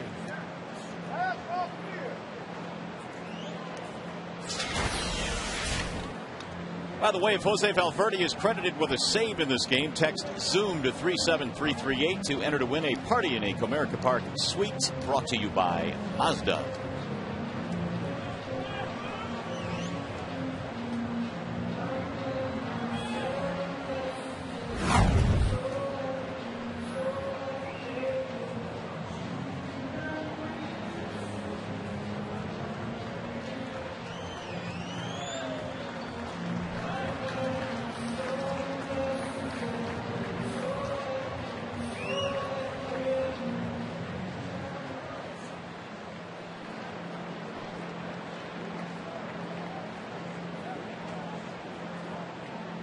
Two on Joyce. Ibar will be next.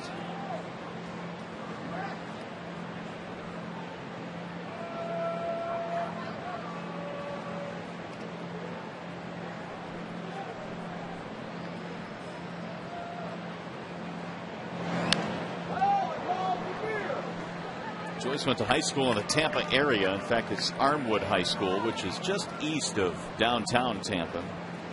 And the trade that brought him back home literally brought him home. His high school, probably a 15-minute drive to Tropicana Field.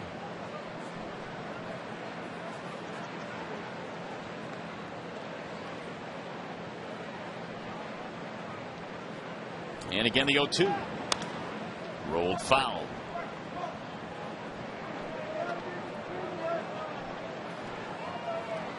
Joyce in his Tigers days back in 08 had himself a decent year. 12 home runs, 33 RBIs in 92 games. Hit 252 with Detroit. Got himself on the radar.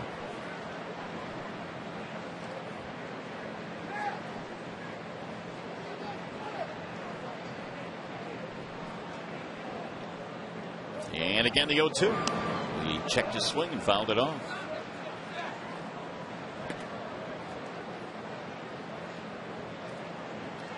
Tigers have 3 hits tonight, and they just have been shut down by the youngster Jeremy Hellickson. He got a couple of singles in the 7th, starting a rally, but a double play ended it.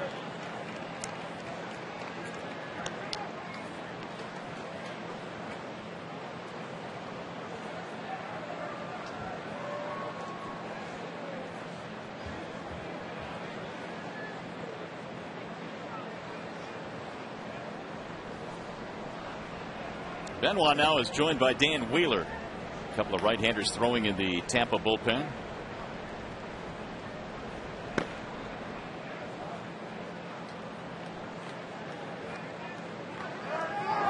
Swing and a miss, and he finally goes down as Cope takes care of Joyce. He battled him, 2 gone. Yeah, well-located breaking ball by Cope. Probably off the plate just a hair. You can see that slider coming out of his hand.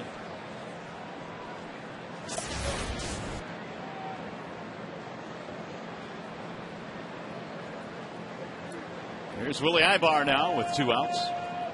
3-0 Tampa in the lead. We're in the 8th. Here's a strike 0-1.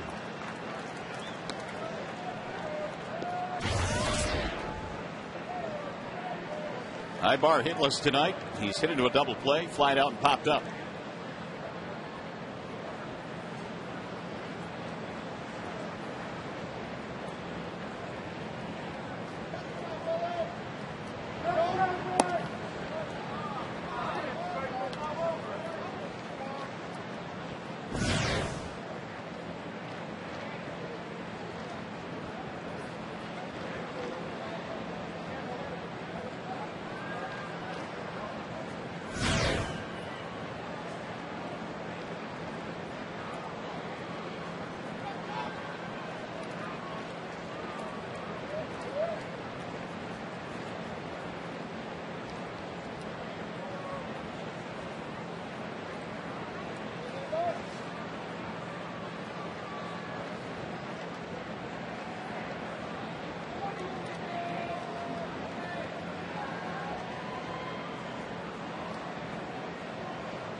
Now Avila not on the same page, so back out he goes.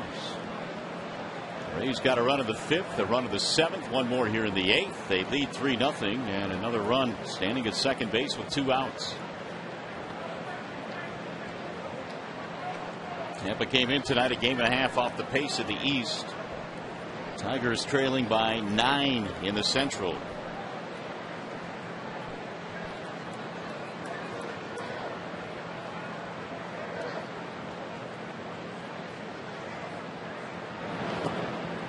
Get away from Avila, and the throw down to third is off target. Advance Longoria.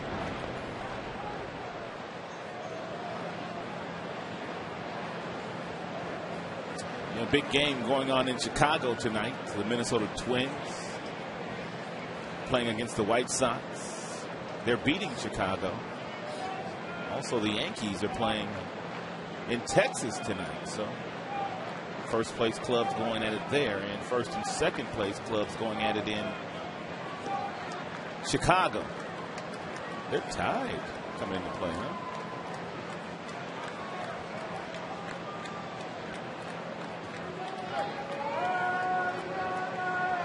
Here's the 2-1. Ground ball foul, and it almost picked off Longoria in foul territory.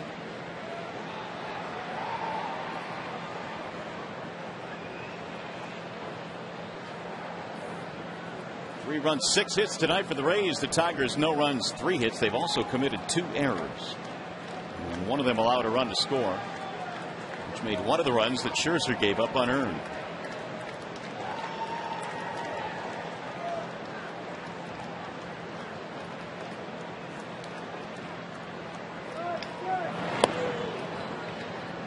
Three and 2. Johnson on deck, and all he's done tonight is walk 3 times and scored twice.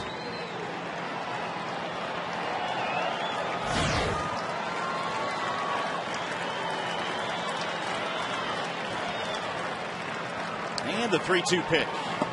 He walked him. We'll put 2 aboard. And Jim Leland thinking about what to do here. He's got Johnson coming up. Meanwhile, as we check out our McDonald's player of the game voting so far. Tough today. Scherzer at 32% with an outstanding effort tonight. Jackson with 16%. Brandon Inge with 9%. We'll still vote. We'll have the final results post-game during Tigers Live.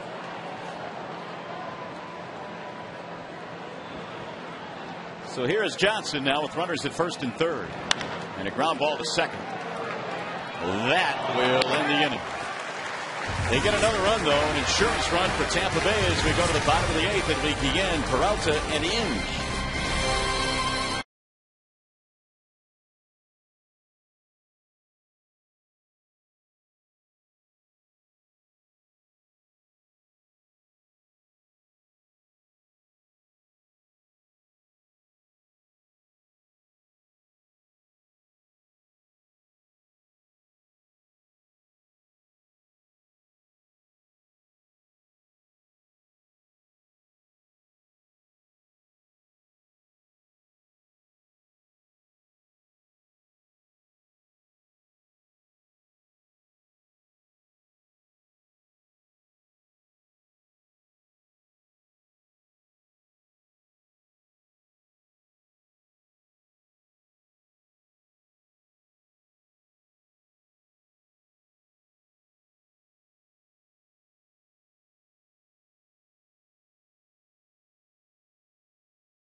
Tampa Bay on top 3-0 as we go to the bottom of the 8th inning tonight here at Comerica Park. It's time for 2 true Tigers stories presented by Farmers Insurance. This date in 1966 was a somber day in Tigers history as manager Chuck Dresden passed away after having suffered a pair of heart attacks earlier in the season.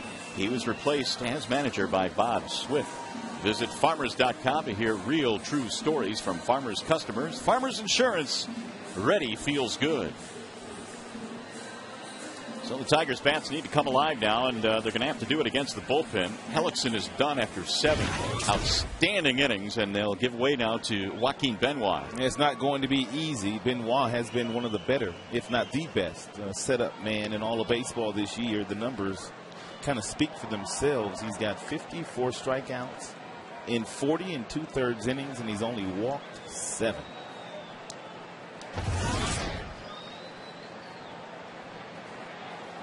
Carlos Guillen leads it off. Guillen, Peralta, and Inge against the right-hander Benoit, who delivers a strike right at the knees. Yeah, usually Benoit comes in on fastballs in the mid-90s, but a change of pace there on the very first pitch to Guillen.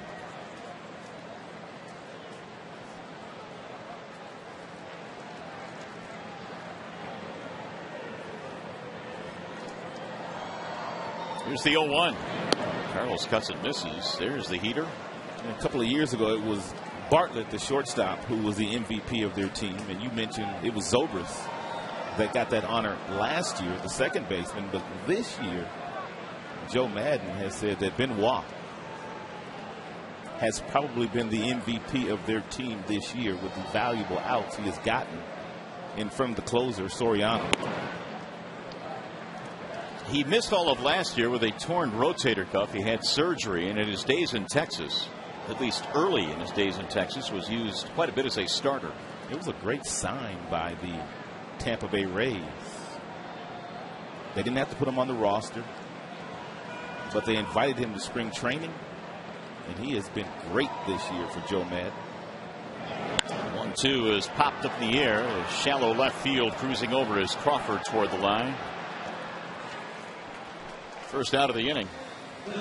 Well, Red Wings partial season ticket plans are on sale right now for as low as $225. Design your very own 9 or 19 game plan and see the Wings face off against every original 16. 313-396-7575 the phone number, or check it out online at DetroitRedWings.com. Here's Donnie Peralta. He's 0 for 2.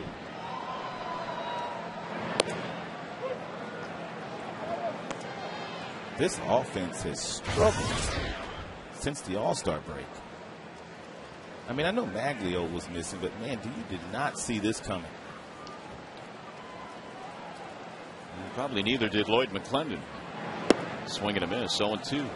They're hitting only, or at least were coming into this game, .236 on the homestand.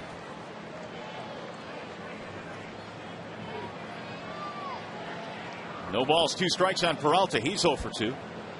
Only 3 singles tonight for the Detroit offense. And Benoit's 0-2.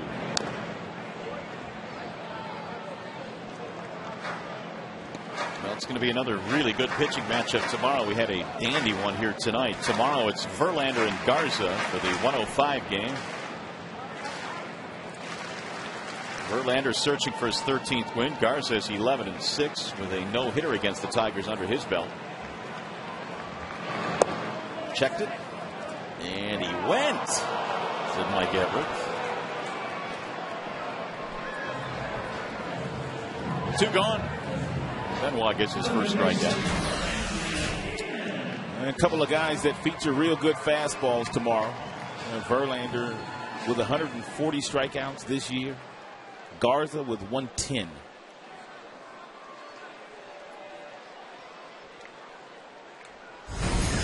In Joe for 2, strikeout, fly ball. Strike 1.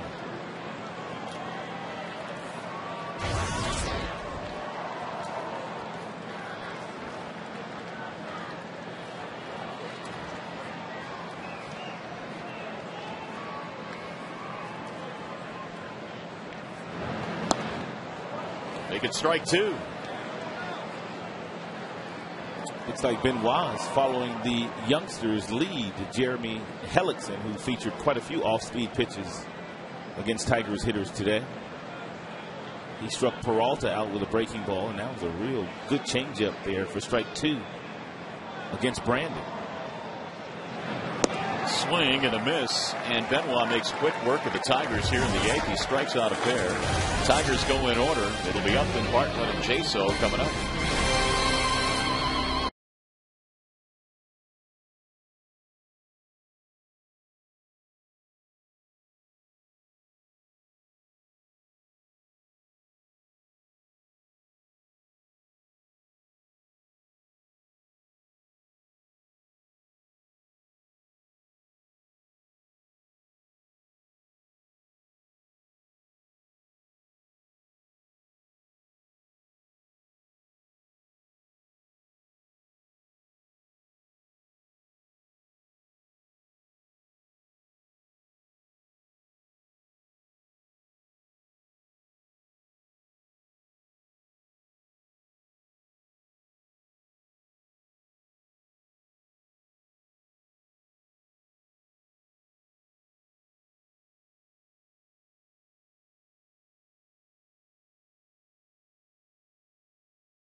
Sweet T-Mac coming to town. Thank you, Trevor. Here it is 3-0 with Tampa Bay on top as we go to the top of the 9th inning. And the Tigers have a new pitcher now. It's Robbie Weinhardt.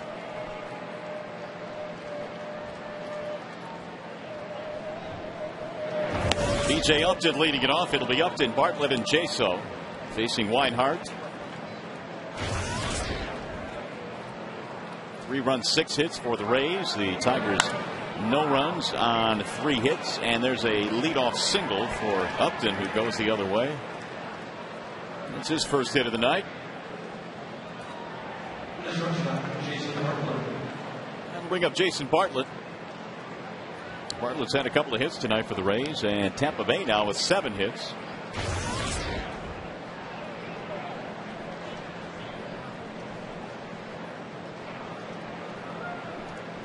Bartlett had a sacrifice in last night's game, his 10th of the season, which leaves him 2 shy of the club record of 12. You wonder if they want to stretch that lead a little further by sacrificing BJ down into scoring position. Weinhardt follows Koch, who followed Scherzer. If that's the case and you think they're bunting, what you want to do if you're Weinhardt is elevate the fastball. Balls that are up, hitters have a tendency of popping those balls up into the air, but the ones that are down in the strike zone, a real good bunter like Bartlett will have no problem getting umped into scoring position.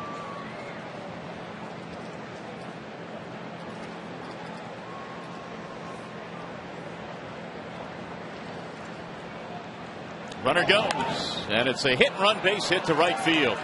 Upton is on his way to third. He'll get in there easily. A single for Bartlett gives him 3 hits tonight, and the Rays in good shape now, trying to tack some runs on. That's why strike 1 is very, very important in a situation like that, when you've got a true base stealer and you got a good bat handler. And you could start the runner knowing that Bartlett's going to put the ball in play somewhere, and he did it to perfection. He sliced it right past Cabrera. Upton looked in to see where the ball was, which made it real easy for him to get over to third base. He wasn't trying to find out where the baseball was because he took 3 steps when running to second. took a peek at the batter. John Jaso takes the ball outside, infield in for the Tigers. That is the 8th hit of the game for Tampa Bay.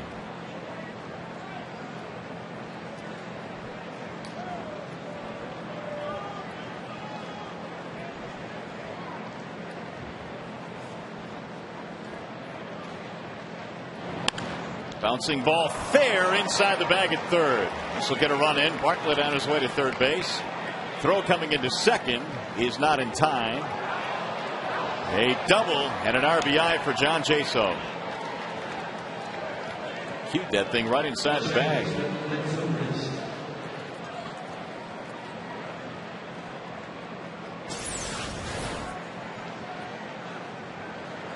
And Brandon was playing about 5 steps off that third base bag, which you usually do against left-handed batters. Most left-handers don't usually hit that ball right down the line.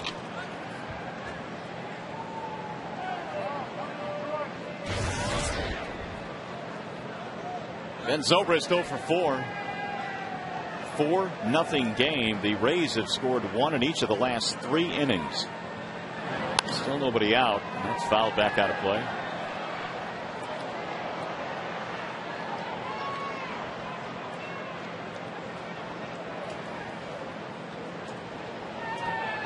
Zobrist's wife is a singer. She has sang the national anthem quite often at their yard in Florida. And missed outside. 1 ball and 1 strike. There's activity in their bullpen, and that would be Dan Wheeler, who was warming up just a few moments ago with Benoit.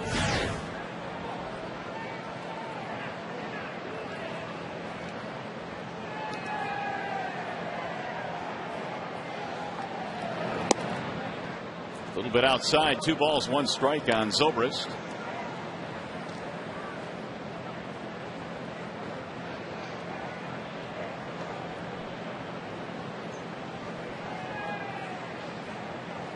Bartlett and Jaso the base runners with nobody out. The 2-1. Line drive to left field. Rayburn. Runner will tag and score standing up. Bartlett comes in. 2 runs in the inning and a sac fly for Zobrist. So that makes it 5-0. As a matter of fact, Zobrist's wife, Juliana, is a Christian recording artist, and she just released her debut CD.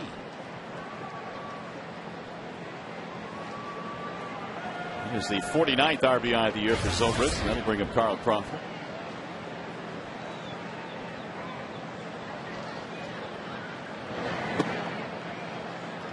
It's 9 hits now for the Rays and only 3 for the Tigers. Crawford had an infield hit in the 8th.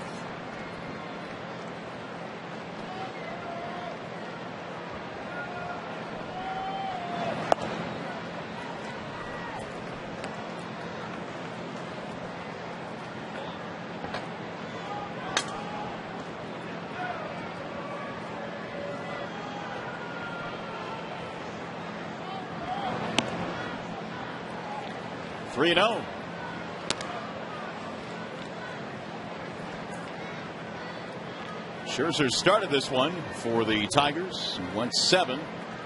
Gave way to Koch in the 8th, and Max left the game, giving up 2 runs. And now they'll just put him on. They'll put runners at first and second. That's going to bring up Evan Longoria.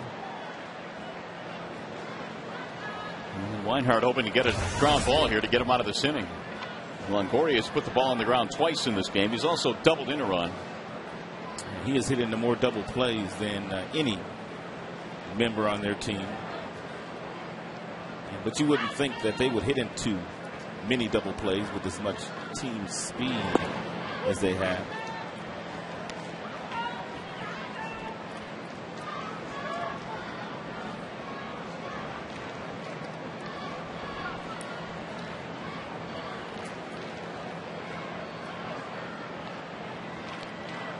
Rays have 30 more, or make it 32 more stolen bases than any other major league team. They will run and then run some more. The 0-1 is inside and high. 1 ball, 1 strike.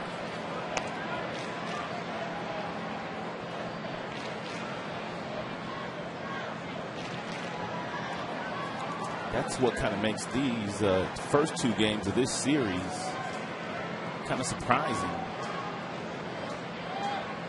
They haven't needed a stolen base to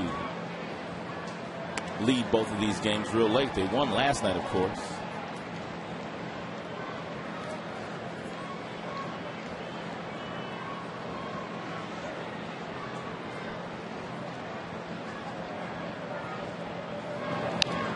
Rolled foul, 2 balls and 2 strikes on Longoria.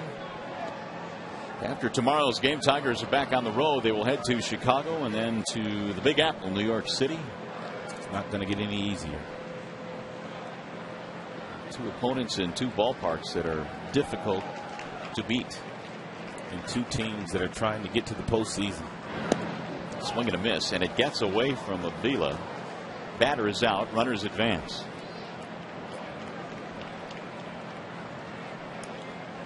Two gone.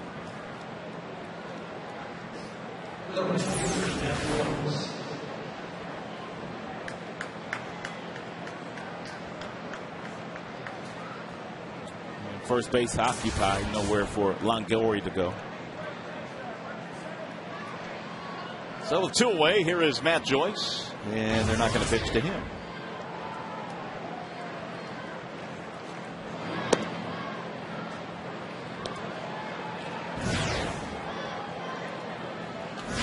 The passed ball was ruled on Avila on that strikeout.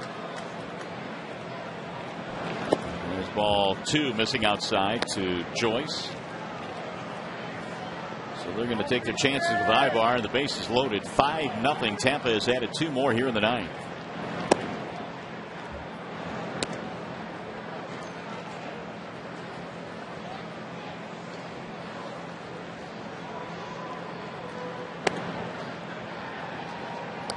So load them up now. Here's what we're talking about. The Tigers' upcoming schedule has the White Sox for 3, and then it's on to New York before they come back home for a brief homestand. It's been a rough stretch. And they've played against a lot of teams that are really good teams, and obviously the Tigers have not played real good baseball lately.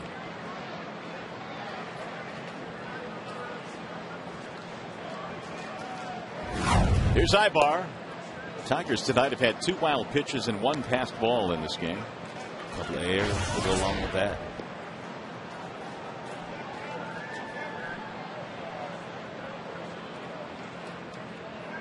Here's the 1-0. 2-0 on Ibar with no place to put him.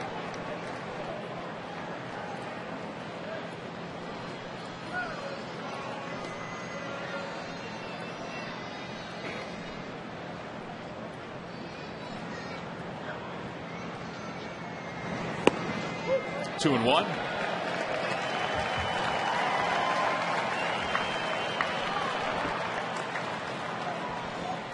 And more activity in that bullpen now for the Rays. Ekstrom and Wheeler outside. 3-1.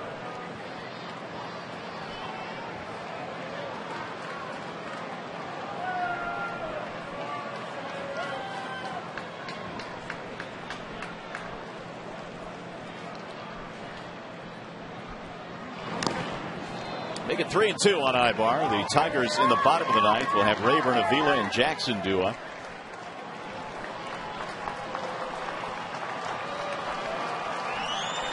Three and 2 on Willie Ibar. It's the 8th man to hit in this inning.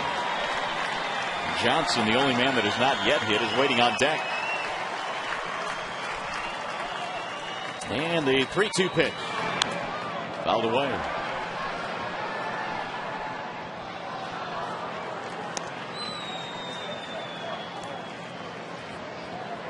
Weinhardt now has thrown 28 pitches.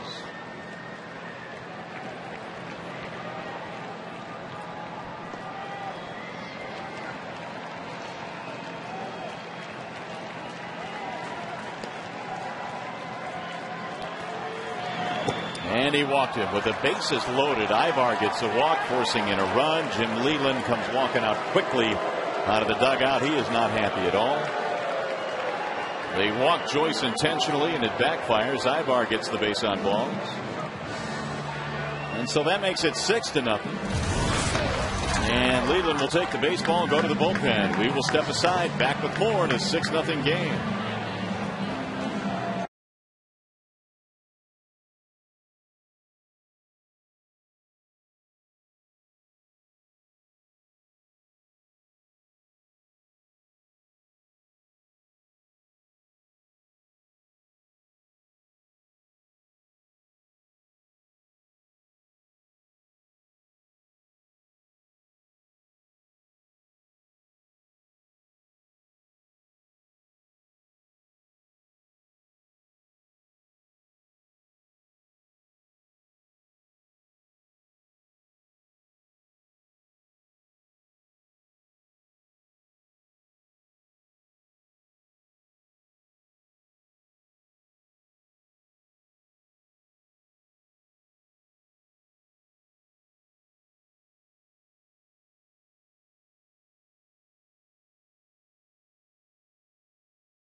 We've never looked better.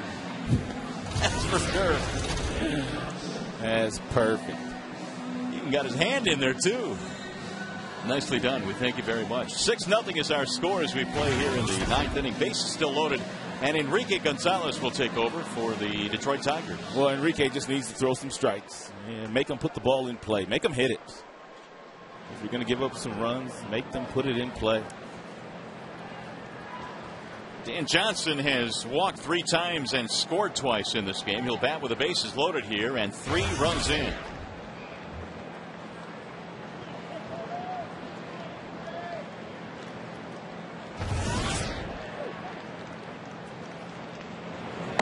Way outside, 1-0. Tigers pitching tonight has walked 8, although 2 of those were intentional walks. Johnson has 3 of those base on balls.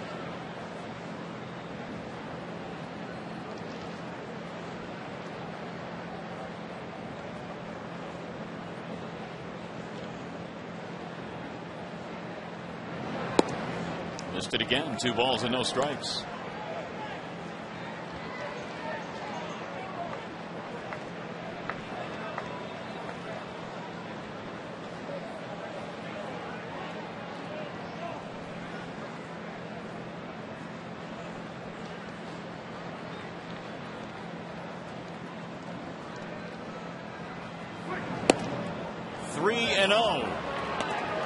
Johnson up and is on deck, and he started this inning with a single a long time ago.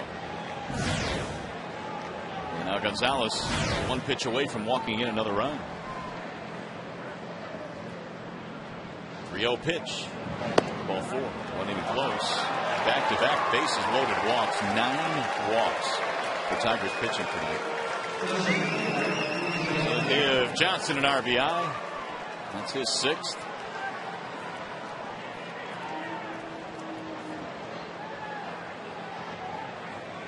Here's Upton for the 2nd time. 7-0. The 4-run 9th inning.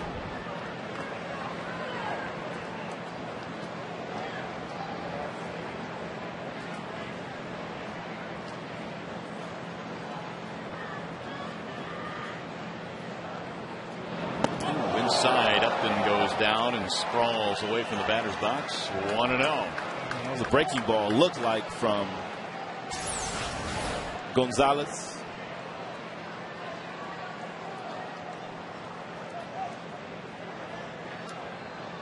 Yep. Breaking ball that kind of backed up on him.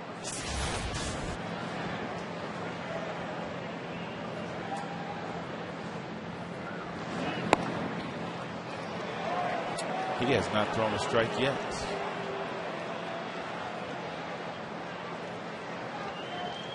Two and 0. And here comes Rick Knapp now. It's the second time this year the Tigers have walked 9 in a game. Their season high is 12 walks in a game. But that was in a 12-inning game. Base on balls piling up here. It's 7-0. And Gonzalez unable to throw a strike. Well, Tampa came in with 458 walks, which led the American League. Helping those totals out tonight. First time really Weinhardt has not been able to find the strike zone. He has usually been pretty good at throwing strikes.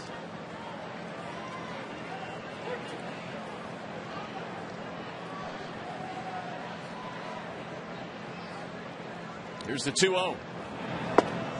Inside. 3 balls and no strikes.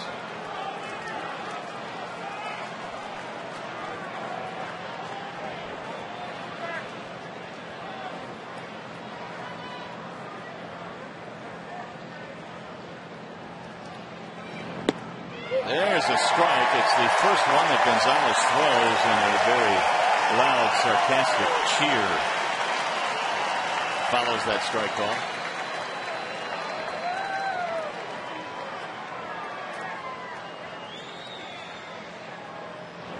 Outside, ball 4, back-to-back bases loaded walks for Gonzalez after Weinhardt had one. It's an 8-0 game. And Bartlett will bat for the second time.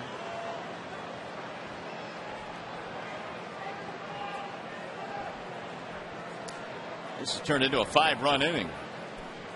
They scored 2 runs in the 9th inning last night as well. So the 9th inning has been a real good inning for Tampa in the first 2 games of this series. Ricky not even close right now.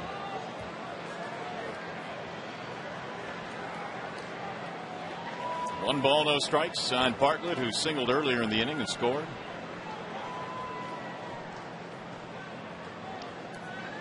Here's the 1-0. Threw a wrinkle in one and got it over the plate.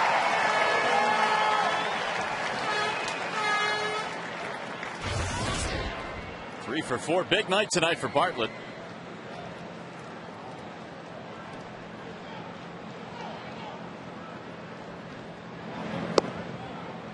Two and 1.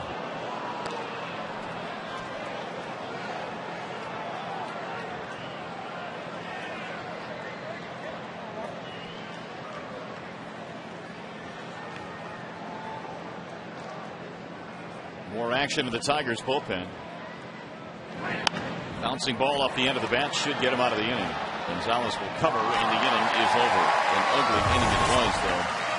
5 runs for Tampa. It's 8-0 as we go to the bottom of the 9th.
run. Tampa, ninth inning, has broken this one open. It's an 8-0 ball game now as the Tigers come to the plate in the bottom of the ninth inning. They will have Rayburn, Avila, and Jackson due up.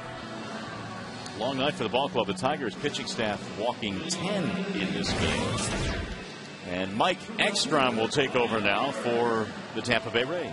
He was recalled from Durham, their AAA affiliate, before last night's game. He was 5-1 with 1 save. Very good earned run average of 2.13 in AAA.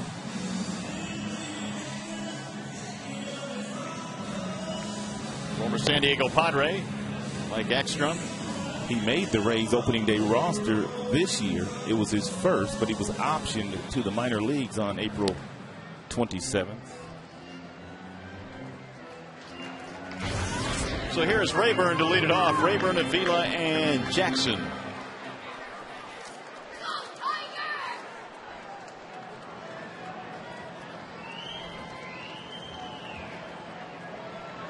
Ryan in the ballgame tonight is 0 for 2 with a pair of strikeouts. Those 2 at-bats came against Jeremy Hellickson, who was awfully good tonight. In fact, at one point retired 18 straight, 7 scoreless innings tonight for Hellickson.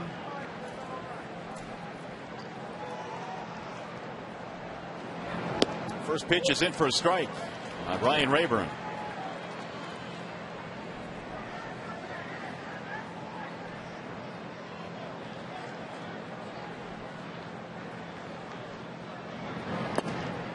Make it 0-2.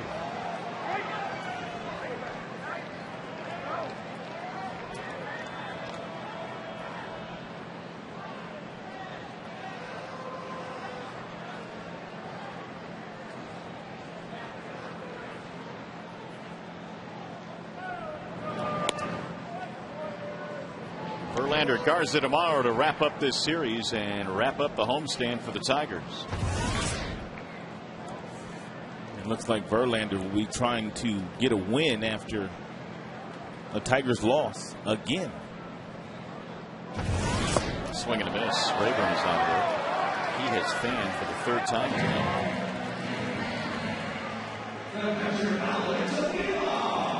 It's 10 strikeouts for Tampa Bay pitching.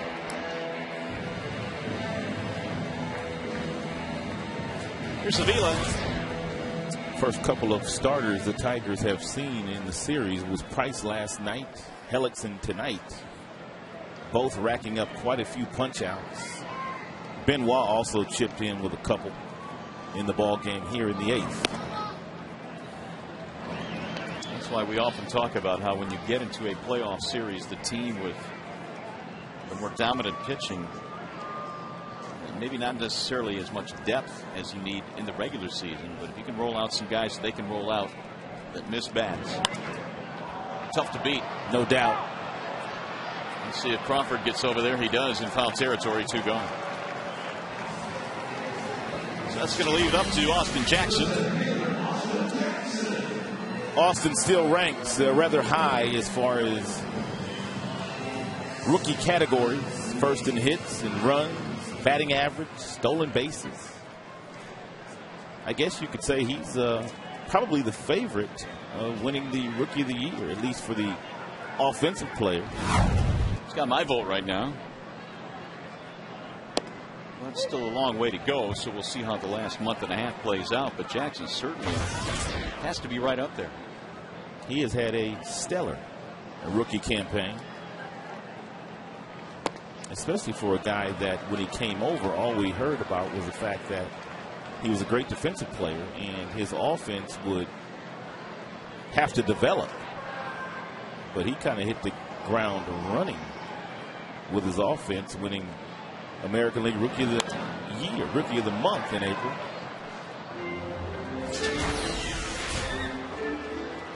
Here's a bunch of guys that are candidates. Wade Davis just placed on the disabled list. Feliz was an all-star this year. 1-2 on Jackson. Looks like it might come down to whether you want a position player or a closer.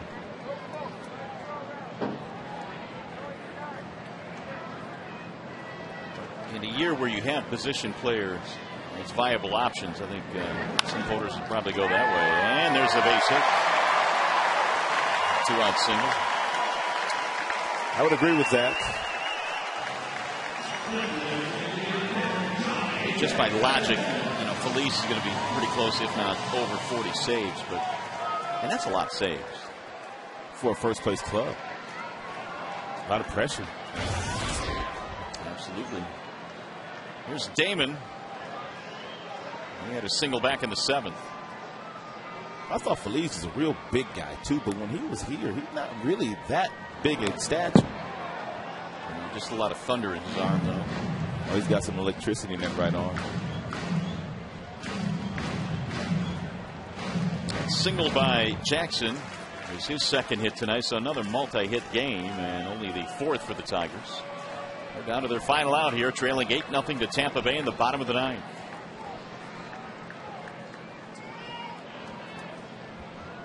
They're going, and a bouncing ball hit to the right side should do it. Zobrist has it, and Tampa Bay has won the first 2 games in the series. No runs, a hit. 1 left for the Tigers, and all Tampa tonight. They beat Detroit by a score of 8-0. So Hellickson gets the win. Johnson had a big night, and there's your final total. Back with more after this.